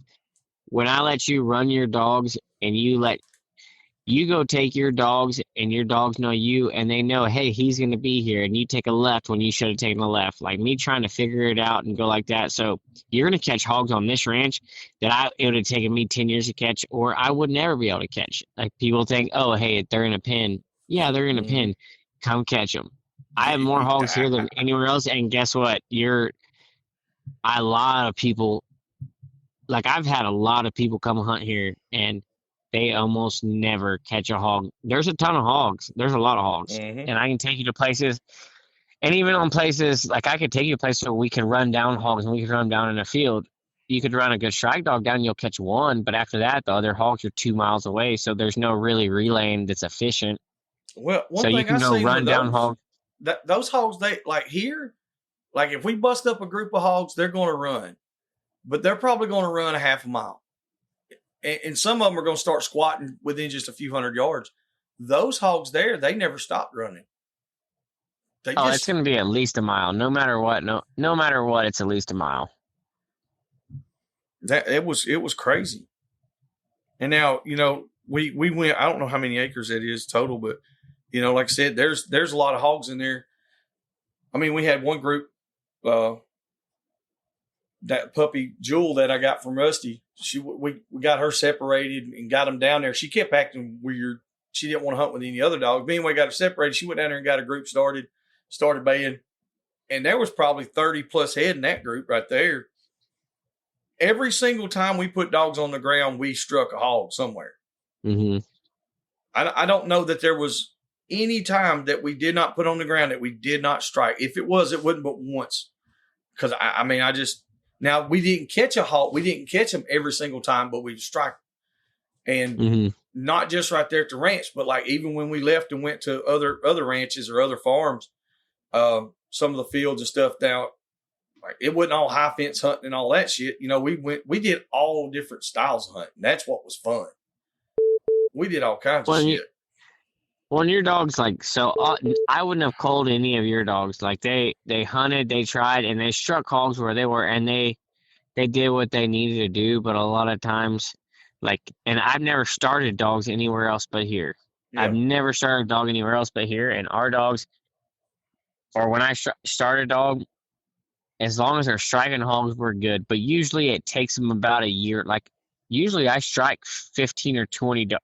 And say you have a pup, it may take, I would say, average of 25 to 30 hogs to where they're hey, all of a sudden one day it just clicks and they're like, I know what to do now. I figured this out, and they start finishing the race. But a lot of time, just striking them, it's striking them running 100 yards, striking them running 200 yards, striking them running 500 yards. You never know, but if they can strike a hog, then they got what it is to take, to finish it. They just don't have the confidence, or they haven't learned enough tricks yet. And it's also the conditions. I don't know. I haven't hunted a ton I've hunted where it's wetter than here, and they burn down the country. And honestly, I don't think my dogs hunt that great when it's super wet, because they strike tracks that are way too old, and they think they're oh, hey, this track is 20 minutes old, and really it's 6 hours old. After a rain, yeah, I've set game cameras up here, and after a rain, it's a 12 to 15-hour-old track is what they'll run. Well, that hog could be 40 miles from there. The hogs here move because there's no feed, so they may hit 10 feeders in one night. So you're well, I struck this hog right here, when if you have shorter range dogs with less nose, or they don't know how to develop their nose more. You sit there and you're like, all right, well, nothing here, nothing here. You hit 15 feeders, and all of a sudden you may hit 10 of them, but the 11th one, there's hogs within 100 yards of it. Because when we're wet here, it's hard to hunt because the hogs spread out. Like right now, the dogs went on to run them easier, but they spread out and they're a lot harder. Like when we hit pockets of hogs, we were hitting pockets of 30 to 100 hogs. Mm-hmm. But so crazy. The hogs were thirsty. Mm-hmm. So if they got plenty of water, then they're not going to stay around the tanks as much. Yes, sir. They'll be out moving around more. And then, but we also can feed, like we talked about with turkeys. Like I can feed turkeys every day, and it doesn't matter. Like it's not hard. Like we can feed, we can do whatever we want. But so I feel like it's easy to find a hog. It's hard to catch them. Yeah, and I guess there's a lot of pressure on hogs everywhere out there. You know, down those areas, because it seems like everybody hunts. Everybody does, and then it's a lot of people. I know 4 good hog hunters. 4 very good. They're good people, hardworking people, hard hog hunters. And I've heard of a couple others, but I would probably say I know 30 or 40 that I'm like, if they're hunting a place, I'm not going to do it. If don't give them the gate code. I mean, it's just like anything else. You get people, and there's a lot of people that hog hunt for the dog. That's what's wrong. They suck, Case. Well, they're in it for the wrong reasons. Well, there's hog hunters that want to see the dogs, and there's hog hunters that want to do meth and cocaine and stay up all night and party and steal shit. And it's 50-50, just about that. It's either one or the other most of the time. Sound like you're hunting right around the house here. I might have. That's what it sounds like to me, because no, I had to take that back. I retract that, because we have some hog hunters here. We do not have a big population of hogs or a big population of hog hunters. I don't know every single one of them, but I know the majority. Mm-hmm. And everybody has their faults, some form or fashion. But I do know one thing, that no matter what those guys do, I would think that probably a very, very high percentage of them, probably 90%, I could text them or call them and say, hey, man, I'm in a bind. And they would come help. You know what I mean? And they would try to help you. I really believe that. Now, there's a few of them I probably wouldn't even worry about calling, but the ones I know. So we're pretty lucky with that. Now, that's just in our area, say about 3 or 4 counties. See, in just this one county, I would say we're 10%. There's probably, in Medina County, I bet you there's 50 hog hunters. Yeah. And I would say there's 3 real hog hunters. But they're like 3 that do it for the right reason. Yeah. I mean, a lot of them are high school kids learning how to do. I mean, I wasn't very much better when I was a high school kid, so I can't judge them for that. I mean, it's a high school kid. It's like, let's go take girls out, let's go do this, or let's go hunt and be wild and drink beer. But it took me a long time to I always loved the dogs, and then it took me a while to realize the purity of it. Like I won't cross the two very much. If I'm not hunting my dogs, you saw it, I'll drink. Yeah. And I'll have a blast and just chill out, but it kind of takes a couple beers to make me like, hey, I'm not going to go walk 5 miles, or I'm not going to hunt my dogs. It takes me a couple beers to let you do your thing and go do it. And when y'all were hunting out here, I was like, y'all need to go hunt without me. Just go do your thing. Y'all go hunt your dogs the way you do, because you're not doing it the way you should do it when I'm around. And that really did make a difference. Like all the dogs hunted. Where we had one night, was it the first night? It was the first day that we hunted there. Like, man, we pushed them dogs hard. All those dogs, all the pups, everything. And we had a couple of times where there was bays and the pups, they wouldn't even go to it. Like they just didn't, they were not interested. Like they had zero want to.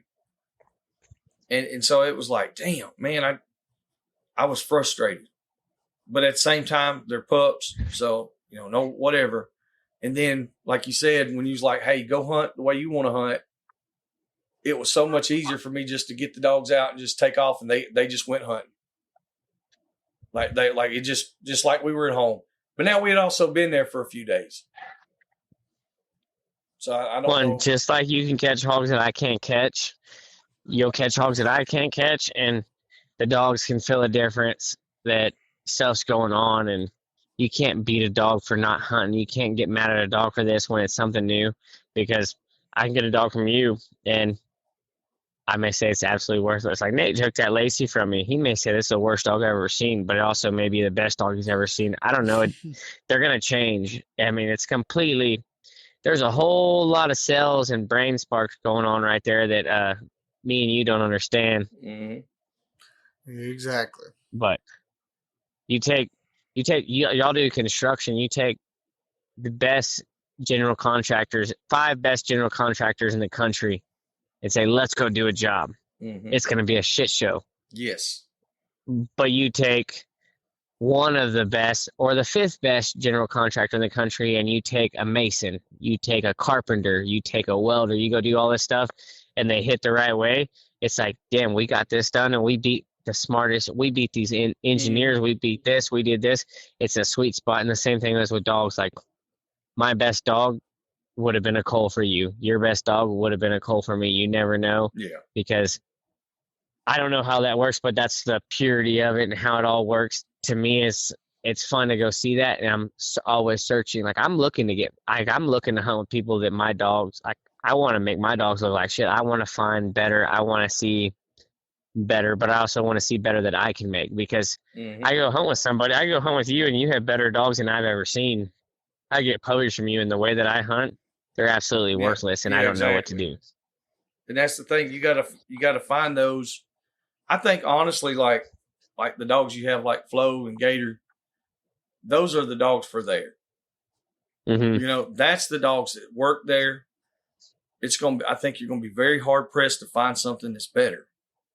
And I know you've had better, you know, or you said you've had better dogs than that, but like that's anybody. There's always one that's better that you've had in the past or something to go by. But I think, like, as far as consistency, I think that right there is really, really what it's going to take for that area. And I'm not an expert on it by no means. I've traveled a lot. I've seen a lot of dogs. I've seen the way people have their dogs and the way they work. I have been to places where, like, I've been to a couple spots where people have been breeding the same bloodlines for a couple of decades. Mm-hmm. And they're still not, you know, like, I'm like you kind of on that. I don't know how to really say, but like, they're still not what they should be. I don't think. That's just me personally. It's like, if we're out here and we have not stopped these hogs, and you just run. I know the hogs are running, but if you've been breeding these dogs to specifically do this, should we not at least catch a hog sometimes? But is it the dog's fault, or is it the team's fault? Exactly. It's why not, what would happen if you took those dogs and instead of you ran them, you're like, okay, instead of them having to cast 2 miles to go find that hog, why not put them 50 yards from that hog? Mm-hmm. Like, do your due diligence, and maybe they may be the best thing you ever seen. No, I agree with that. I do. I do. I agree with that. Like you just said, I don't think it's all the dogs.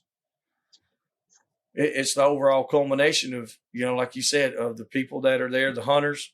Because if you have guys that they might be terrific hunters today, but then tomorrow they get to drinking and not worrying about it near as much and blah, blah, blah. And they start letting these things happen.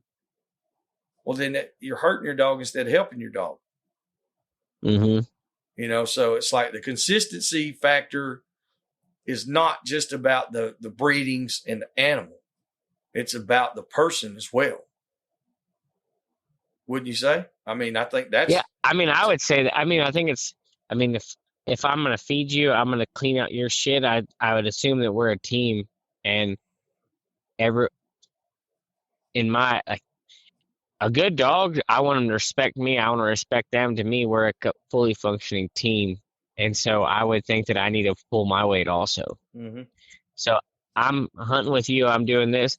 It's my job. I mean, I think I'm smarter than a dog. I don't know. I've had some dogs that I think are smarter than me, but I mean, I like to think I'm smarter than most dogs. So why would I say like I'm a coach? I go like that, and I want to have dogs that do certain things, and then I want to play to their strengths. So if I have a dog that can run and run all day long and keep up with a hog for 30 miles, I would say, you know what, why have 5 dogs? Why not do that with 2? Have 2 dogs to do that and set them up where, like, I don't road dogs for the fact that I know our hogs run. So I cast dogs, but I want to cast, like, if I'm doing my job, they shouldn't cast a mile. They should cast 200 to 300 yards. Yeah. Trailing, they should trail 2 to 3 miles. But casting, why like, unless like we have a road system, you saw our road system. Yes. Why would I ever cast a dog a mile when I can be like, say it rains here? If you give me 10,000 acres, you say there's one hog in here that's low fence, high fence, I don't care what it is. There's one hog in here. It rains. I'm like, all right, I'm going that morning. I go like that. The perfect spot for me is like 4 a.m. I go like that, 7 o'clock. I start riding around. I find tracks. I'm like, okay, I cut his track. I'm like, all right, he was going that direction. I'm going to go the next road, cut his track again. I'm going to go the next road. I'm going to cut his track again. Go the next road, cut his track again. I'm like, all right, he's in this 150-acre tract of brush. I'm going to wait till it's 105. I'm going to cast dogs in that 100-acre patch of brush. The dog's going to go in 300 yards, run him, and he's going to be they're fresh. He's going to like that. I'm going to run 2 dogs in there. They're either going to bay him in his bed, and if they miss him, I got 4 dogs just as good to back him up, and then I'll pack to him if I need to, and then I'll run him. I mean, I can run him 100 miles if I need to with 6 dogs. But why run 5 dogs to run a 30-mile race when you can run 5 dogs to run a 100-mile race? That makes sense. Now, it does. And I seen, like you said, I seen the way you hunt. Having the road system, the way it's set up, I think is a very, very big advantage as far as that part. Because, like, true enough, there's certain places that, you know, you won't be able to do that. You know, if you don't have the roads where you can see where the hog got up, moved, or crossed, it just, you know, it's not going to be helpful. But if you have that, then it can definitely be helpful. Use it to your advantage and put the dogs closer to the hogs. It's going to be better overall. But does it change? Say it's 10,000 acres of brush, and like Rick learned how to hunt for water. Okay, let a dog the same exact style as Rick. 2 dogs go in there, find that hog, get him up, run him, get up, get water, come back, run him again, come run him, let him run him for 2 or 3 hours. Then send 2 other, catch one of those dogs, send one in, and then go like that. You can use 6 dogs to catch that hog, and those dogs have only ran 20 miles, and that hog's ran 150. There's no hog that can run 150. And he may hit mud, he may do this, but every time he hits mud with a fresh dog, with a hot dog, he hits mud and runs through it or swims a pond or does anything. It's for like a smart hog's going to run, and he's going to hit mud, cool himself off, and he's going to run, and he's going to squat for a second. And those 5 dogs, he's going to hear those hogs running, he's going to say, and he's going to be on a trot. With 1 or 2 dogs that are silent, that they shut up when they make a lose, and they go like that, he's going to be sitting there, and he's not going to feel the pressure, and all of a sudden they're right on him and they're burning him down. And then he's going to squat again, and they're burning him down. And this is just my opinion. But why? There's people that can breed dogs that can do that. There's nothing better than, I mean, I've caught a lot of hogs with my coyote dogs on accident. And when you hit them in the right spot, there's nothing that can beat them. And I mean, I caught a 260-pound bar hog here that I've been trying to catch for years. And they blew his lungs out in 200 yards. But every single dog was cut doing it because they were running to catch him. They weren't letting him get away. Like, they stopped him in 200 yards, and they blew his lungs out. And when he was trying to charge him, they were taking him. Yeah. But if I'd have had 2 dogs, then I probably would have taken half the damage because they applied the amount of pressure needed to stop that hog. And with 5 dogs, they needed a lot more pressure than 1 to 2 dogs. And that's, you know, like we don't run into situations like that very often. Like, when I say that, I mean, like, we got a bait pile, that would be the equivalent of the tanks there. You know, like And even at that rate, we say if we got 5 bait sites, we might have hogs at one of them. You know, and then there's times where we don't have them at any of them. But just say if we go in there and we get struck in, usually it's going to be, if we're not running cameras or anything, you know, it's just, and I like to do it like that too, where you just go see what's there, you know. Mm-hmm. And then there's times where it's like, okay, we're running cameras. So I know the hogs have been there recently, and we'll get them up and get them running within a couple 100 yards. You know, say 300 to 500 yards or less sometimes. And that's where we'll get them jumped. Well, when we get them jumped like that, you know, you talk about the hog squatting and stuff. Here we got a lot of hills and drainages, and creeks. A lot of these creeks are what, Nate? Waist deep, chest deep. The water might not be in there, but I'm just saying that's the depth of them. So these hogs will hit those and run them like a little highway, like a trail. And they'll be in and out of the water. And see, like there where you're at, they'll have the flat ground and they'll just squat right by that cactus. Mm-hmm. Here they'll jump right down in that water. And so when they make a lose, here if they lose the hog, man, sometimes they never even recuperate from it. You know what I mean? I'm not saying it's easier, but I'm not saying that at all. It was just really different. I seen the way Rick was working, and he does the same thing here. He'll start making that same tight circle. Just keep going, keep going, keep going. And then eventually he'll get it back up. He'll figure it out. Well, he's done that here too, but it seems like it's harder. And it could be because it might be a little open enough he can see the hog actually move when he gets you jumped or something. I don't know. Because everything that we got here is, whether or not you're in the woods, you're going to be in chest high or taller brush, briars. You know, it's just a really, really big difference in the way everything went. Just opened my eyes so much to see how these dogs can hunt. They can hunt the same way from here and hunt the same way out there, but the animal is so different. You know what I mean? It's totally different the way that the animal's working. So I'm not completely crazy, because I'm not saying I have the best dogs or I have the hardest country, but I don't there's a few gaps that I don't even know how to explain it or know what the words are. That I've hunted different places, and I'm like, okay, my dogs shine here, they don't shine here, they do this, they do that. I don't know what to create the perfect dog. I don't know what it is, because I can't even figure out what the difference is. I don't know how to say. You said you have some thicker stuff than I do. Yeah. I have some cactus. Well, I have some brush. It's really not that much. I have drier. You have wetter. It is, but I wouldn't say it's because dry or wet. I wouldn't say it's because hot or cold. I wouldn't say it's because thick or thin. I don't really know. There's something that just doesn't correlate with how a dog runs or how you do this. It's that dog. It's the dog. I don't like we were talking about the geographical locations. Me and Pat were, and that's what, like that first day Rick got super hot, all this stuff was going on. It's like, damn, man, he's not going to do very good out here. And then I was like, well, hell, I've run him where it was hotter and more humid. And then he jumped in, he done pretty good. So, and I get to looking back at things like that. It's like, well, he got a little more comfortable. He laid in there, and he figured out, okay, this is what I need to do. One of the hardest places I've ever been to is South Georgia at Fargo. Mm-hmm. And the reason is it's very wet and it's thick. I'm talking about like bad thick. But at the same, and everything down there runs. It runs. When it comes out of the womb, it's born running 30 miles an hour.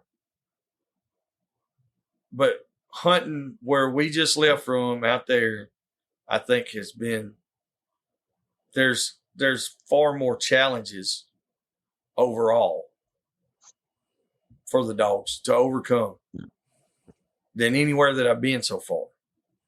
Wouldn't you think, Nate? What do you think? Do you think like, in your opinion, I'm not saying oh, what place harder to hunt than this one or whatever. It's just, you got to think about things You got to lay it out. It was just the most vastly different. There was just so much that the dogs had to completely readjust to condition-wise and the environment. I mean, from the humidity to the temperature of the ground and the cactus and the brush and everything like that. Like, there's the biggest thing is just the adjustment period, because it's like putting them on Mars. It's just completely different. Mm-hmm. I mean, so when we go down to like a swampy area or something like that, like there are some swampy areas around here, but like there ain't no desert around here. Yeah.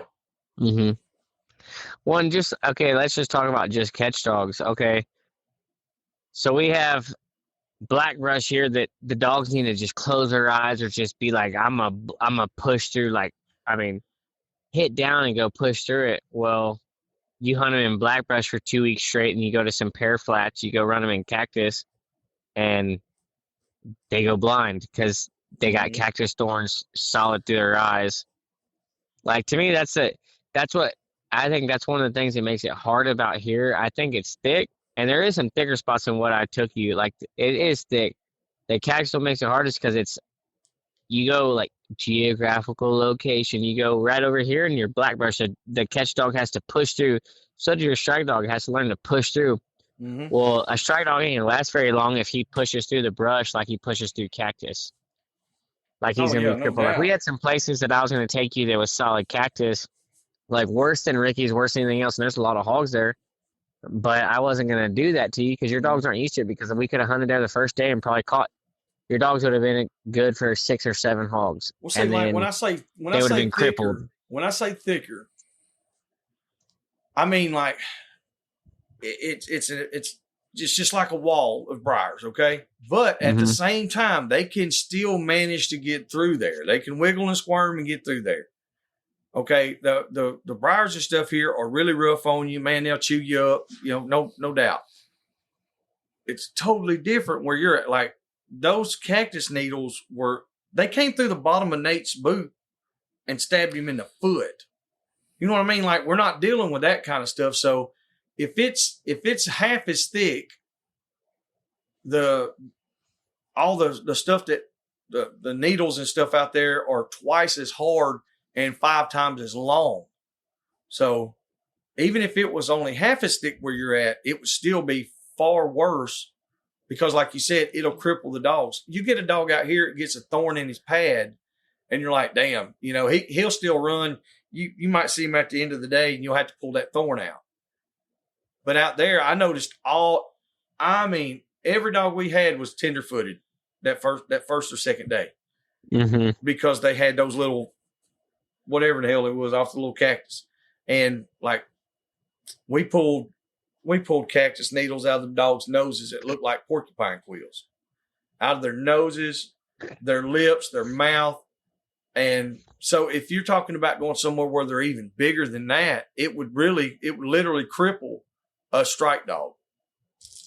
Yeah, it'd be shorter cactus, like a foot tall, but it'd be solid. So the hogs would run straight through it and hit it. And then the dogs run through it so they can see the hog the whole time. So like, same thing as like, that wolfhound cross or whatever, he would be able to see it the whole time and he'd be running, but he would be solid cactus his whole body because like it overtakes his eyes. So like, you got thick brush and briars, it's like, okay, well, I can't see it, I'm using my nose, I'm pushing, and they're using that. Well, they hit a second gear all of a sudden when they can see that hog. Well, imagine the roughest thing you can think of where like it just don't poke you or grab you, it sticks with you. So you go like that and you jump a hog, it's a foot tall, and you can see the hog the whole time, and he runs a mile. You go from having 100 cactus thorns in you to a couple thousand. Yes. And they have their stuff. I mean, I swear you get immunity to it. Like, it doesn't bother me. Like, cactus thorns in my legs, like it doesn't bother me at all. Like, I don't have to wear chaps in cactus. Like, obviously, like the amount of cactus we were in, I never really put on my chaps or anything. I have chaps for the bad places, and I don't think y'all ever saw me put them on. No. And we hunted the light places as far as cactus. But also, too, this is not a manhood measuring contest. I'm not going to go and you're not going to drive 16 hours down here. I'm not going to give you the easiest country, but I'm also not going to hurt your dogs because a lot of your dogs would have went blind not having, like y'all hunted here now. We could have hunted 1 or 2 days here and then transitioned them and then maybe done it. But the first night, their drive all pent up, I probably could have retired half your dogs. Yeah, just because they're not used to cactus and they're used to pushing, like pushing through briars. How many of your dogs do you go push through briars and they're missing hair on their eyes? All of them. Or their eyebrows. All of them. And I could have made every single one of those dogs go blind. That's what I'm saying. But that's not right. And it's not what it is. I was here, like, I learned a lot from y'all and a lot from your dogs. Like, I saw stuff. I saw qualities in dogs that I've been looking for 10 years, and I've never seen them. And y'all like, hell, that's not that big of a deal. Like, there's qualities in my dogs I hope you like, but there's qualities that in some of your dogs that I saw, I'm like, I respect it. I like that. I've been looking for it. And you're like, oh, this is nothing. Like, I'm going to cull that dog and just joking around about it. Like, doesn't matter what it is. But I'm just like, huh, I've been looking for that for 10 years. And you're just like, oh, that's not one of our important traits. I'm like, that's one of my important traits is what your dogs have. My dogs are missing. And that just goes to show you right there that the diversity from area to area as well on what is needed and what's not needed.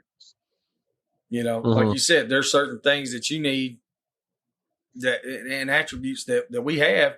And for us, it's like, well, whatever, you know.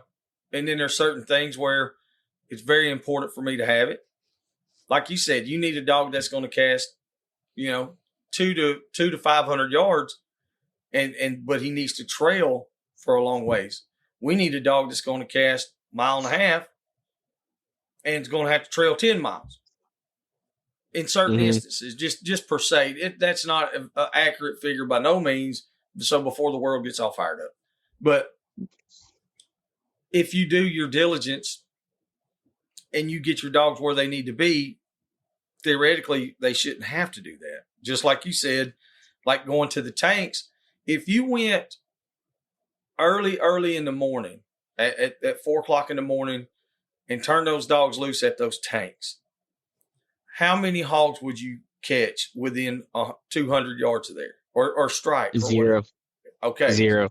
Okay. So we know that, and I know for a fact now that at 3:00 in the afternoon when it's 106 degrees, that I can go from tank to tank to tank, and half of those tanks at least, we're going to bust a hog. So if you only had 2 dogs, yards. But so we did it lazy too. We just sent the dogs. Led kind of screwed us because she was sitting on top and she kept jumping off. So what I usually do is, like, when we walked to that one tank, I was like, there's a small hog right here. Like, there's a hog, fresh hog. There's a hog right here. Like, that was one for your puppies. We should have just ran just your dogs. But she found it. As soon as I said, there's a hog here, she found it. Yeah. You can walk around, and if you're here, just like that, you're like, it's hard to see the tracks where we're from. I work on a ranch. I look at tracks every single day. I look at, like, if I go by a tank, I can't handle it. I got to stop and walk around. And I run cameras on them. Like, I've studied track. Like, I love it, everything about it. I love the act of hunting. So, like, I was like, okay, there's a small hog here. There's this. And the tournament, I'd have been like, we're not dumping out here because this is a small hog. Yeah. He's not going to have what we need. So you can go and you can take 20 tanks and you can be like, there's hogs here, there's hogs here, there's hogs here, there's hogs here. Okay, well, you may hit 15 of them, but then you're like, all right, there's a big SOB that just got out.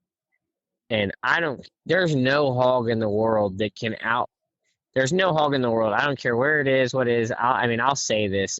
If he's over 250 pounds, there's no hog in the world that can outrun a dog that's in shape when it's 106 degrees. There's just not. Yeah. Especially if he just filled up, they go drink water. Most big hogs drink several gallons of water, so he just gained 20 or 30 pounds drinking water. And I'm at a safe picture, you only drink water 3 times a day. So you would go get mud on you, and you would drink about 8 gallons of water because you would hit it right at daylight. At noon, here it's daylight, noon, and then right before dark, and then you eat all night. And so you drink the most water right in the morning. And you go do it, and you walk out, and you walk 150 yards, and you sit down. Well, you can either go, if you have good dogs, you can go sit there Like, all right, well, hey, I'm gonna hit it right before noon, and they'll trail him when he's 5 hours old, and he hasn't had water in 5 hours, and he's sitting there, and it's 106 degrees. Or you catch him right after he filled up after, and he's 16 to 30 pounds heavier. A 250-pound hog's gonna, with one or two dogs doing that, like 5 dogs, it may not work, but one or two dogs, he's gonna be like, I can fight them, I can win them because I can't outrun them. 5 dogs, he can say, I don't have a choice, and then he's probably gonna run. And if you have good dogs, they're gonna run until he's dead. Mm-hmm. But God made us smarter than dogs. God made dogs Supposedly have sweat glands, or they don't have sweat glands, but they can take heat better. Both of them don't have sweat glands, but like dogs can take heat way better than hogs can. yes. So everything has its place. Why hunt hogs on their terms when you can hunt them on your terms? Like, set your dog up for success, not failure. And most hog hunters set them up for failure every single time, and they got to have superstars to make a halfway decent dog. Amen. I agree with that 100%, which sometimes I don't agree with you, but I agree with you a good bit. Like you're old and you're about to die? Yeah, I'm sorry. Yes. Over the hill. Over the I feel hill. like I should start talking to Nate a little bit more, because I mean, me and you won't be able to be friends for very long. So I got don't want to get his hopes up. Oh my God! Don't want to get his hopes up. I'm very picky on my friends. Since you're going to be dead in a year or two, I better move on to another one. Long-term Holy friendships. I only got only, like please. 10 friends, and 8 of them are dogs. So we got to figure this shit out pretty quick. Yeah, pretty no soon. shit. Well, as big an asshole as you are, I'm surprised those dogs are your friends. I'm a big asshole. You got a big asshole. Ask Rodney. Oh my God. Well, I will say one thing. That was probably that was about one of my favorite trips that I've ever done. We had a great time. Just in general, there was a lot of stuff to do. Their head hunting was epic. It was good. The place we stayed at, man, that was phenomenal too. That was a good place. The ranch that you managed, outstanding. I mean, outstanding. And so for most quail I've ever seen. Yeah, there's a lot of quail stuff. But so for listeners out there, we try to share these stories with y'all and stuff on things that we do and stuff. Please do not start calling and asking about going hunting and all that stuff, unless you want to. Like, Case has, like, he does exotic hunts and stuff. We did something totally different. This wasn't one of those, hey, we're going to go out here and do this big giant hunt. We went out there and tested dogs and did things like that. So I just don't want anybody to get it misconstrued. So, like I said, the hunts that are out there, these are not some, spend a couple $100 on a hunt or $1,000. It's a lot of money. No, it's not. But what we did was a learning experience, and it was for knowledge, not for, like, y'all. Like, if this would have been a guided hunt, I'd have been upset. Y'all didn't get anything close to what I wanted to kill, but we learned a lot. And guess what? Next time we're gonna hit it double. We got a plan now, and that's right. We saw some dogs. We got to figure out what we needed, what we lacked, what we need to do. I know what I'm bringing next time for sure. And see, next time I know you good enough now, I may run those hogs for about 2 months straight. I know what you're going to do. That's why I said I know what I'm bringing next time. I'm going to leg them up. And that's the great thing about this. That is one reason why I would not mind driving 15, 16 hours again, is because of that right there. Do you know how many times we went somewhere with people and like they have the hogs laying there waiting on us? And I respect that. It's amazing. Thank you for doing that. But at the same time, hey, we come to hunt. When we could have gone and hunted, Okay, so here, like, I'm just saying, it ain't got to be easy all the time. Yeah, there's a lot of places in Texas you go run hogs down. If you want to catch numbers, you want to catch there's a lot of people that you see that they catch big hogs, and they catch a lot of big hogs.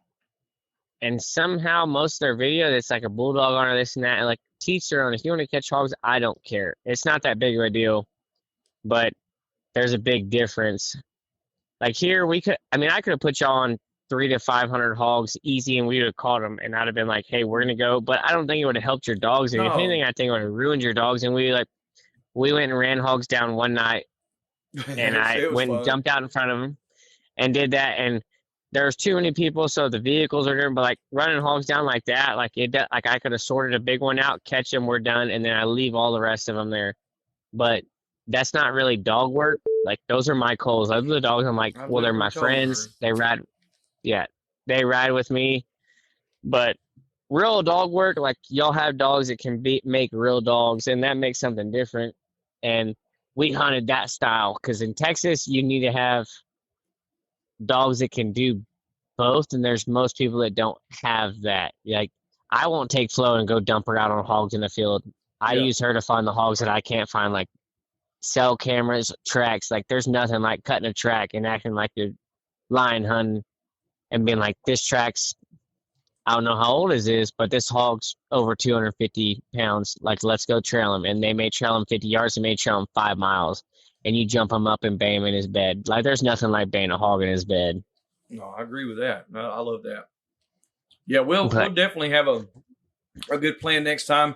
And, like I said, maybe, and Rusty, his dogs, I think one of them got hurt or something. So he's been having a rough time. Yeah, had that damn tornado come through and tore all his shit up.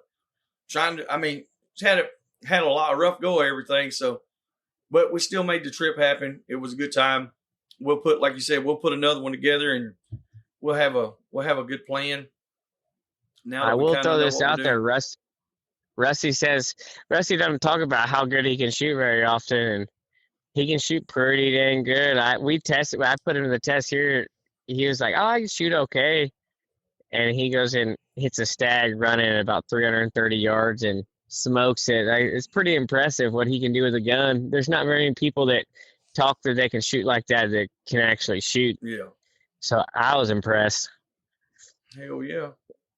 But yes, sir, it was a good time, and I appreciate y'all coming down. I know it's a long drive. The best thing about it is that I didn't have to drive. Yeah, I imagine so.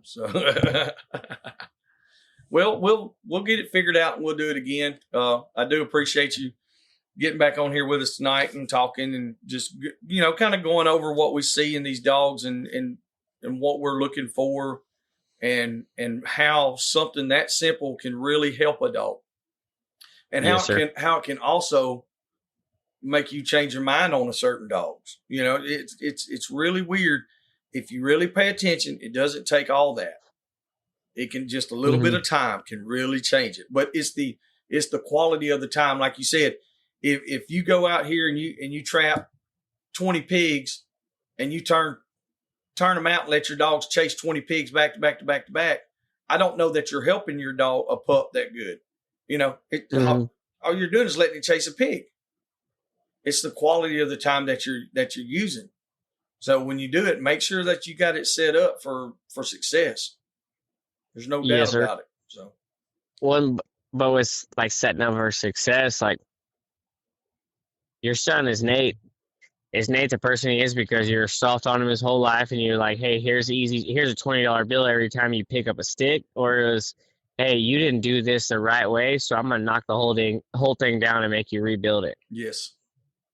I feel like hard times make hard men make hard men, and then hard men make hard dogs. And I'm not saying I'm a hard man. I'm not saying I'm a dog man, but I like to catch hogs and I like to catch hogs a certain way. Amen, brother. I agree. 100%. I agree. Well, come up here to Alabama with us sometime. We'll run around these hills. We ain't going to catch no bunch of hogs. I can tell you that, though. We might catch one or two. You might catch chlamydia. I don't know. Just depends. I won't touch chlamydia. I'm going to start stuttering and stuff. That freaks me out. My sister's not a stripper, so I don't know. She could be. Hey, it happens. You stay safe that way. All right, buddy. Well, man, we're gonna wrap it up tonight. We appreciate you. Thank you so much. And till the next time, you just keep it straight in the road. That's right. Yes, sir. I'll do my best. Y'all have a good one. Yes, sir. Later, Thank you, Case. See you, brother. All right, bye. All right, bye. All right. That's my Migo. That's our Migo right there. we had a great time. And like he really does, like he studies the way those dogs move and their antics, the good and the bad. He's evaluating all the time, as far as I could tell anyway. What do you think, Nate? Oh, yeah. He's all the time studying, evaluating. He takes it very serious. Performance is the name of the game, especially for him, because, I mean, as much as he does love it, he is getting paid for a lot of it. Mm-hmm. And, I mean, once you're getting paid at a certain level, you have to have the performance because somebody else is going to get paid instead of you. That's exactly right. Yeah, but he doesn't compromise morals or make shortcuts. He makes good dogs. He goes the long way around if need be. If there's a shortcut to make without like long-term implications, like he'll do it. He'll make something better, but he's not going to like sacrifice or risk anything at its core. That's right. Well, we had a great time while we were there. Literally, it was awesome. Yeah, we got to, I think, we got they had a lake. We fished in their lake right there. We went and hunted some arrowheads. Mm-hmm. Like we were just riding down the road, kept seeing flint. I was like, man, check all this flint out. Me and Nate got out, and I was like, damn, here's the arrowhead right here, little bird point. And Nate's like, well, here's one right here. And he's like, well, here's another one. I don't know how many we found all together, probably 5 or 6, 8, maybe. I don't know. Yeah. A bunch of work pieces. I don't know how many of y'all are interested in stuff like that, whatever. That's just one of them old things that you do when you're from the Southeast, I guess. Like everybody's always, when you see something that's turned over or tilled up or box bladed, you look for arrowheads. And we found quite a few of those. We've seen a lot of exotics. We went to several different places. Rode around, seen the country. We were about 30 minutes from the border, and we were catching hogs triple digits in the middle of the afternoon and smoking them. It was a trip. It was a good trip. It was a good time. The place we stayed was phenomenal, and Case was a great host to have us there, and we got, like I said, we got to be on. We were on a lot of game. The pups were on it, and he understood, hey, we brought a lot of young dogs. And so like he tried to help get them started, the ones that needed it. Worked out good. And thanks to Mr. Ricky Richter, had a good time. We went and hunted with him down there at some of his places. I mean, he's got phenomenal dogs. Him and his son Rowdy.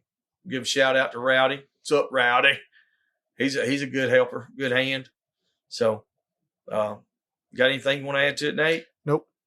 All right. Well, that's about it for us, y'all. Till the next time, y'all keep it steady. We'll see y'all. Thank you. Hope you enjoyed that episode.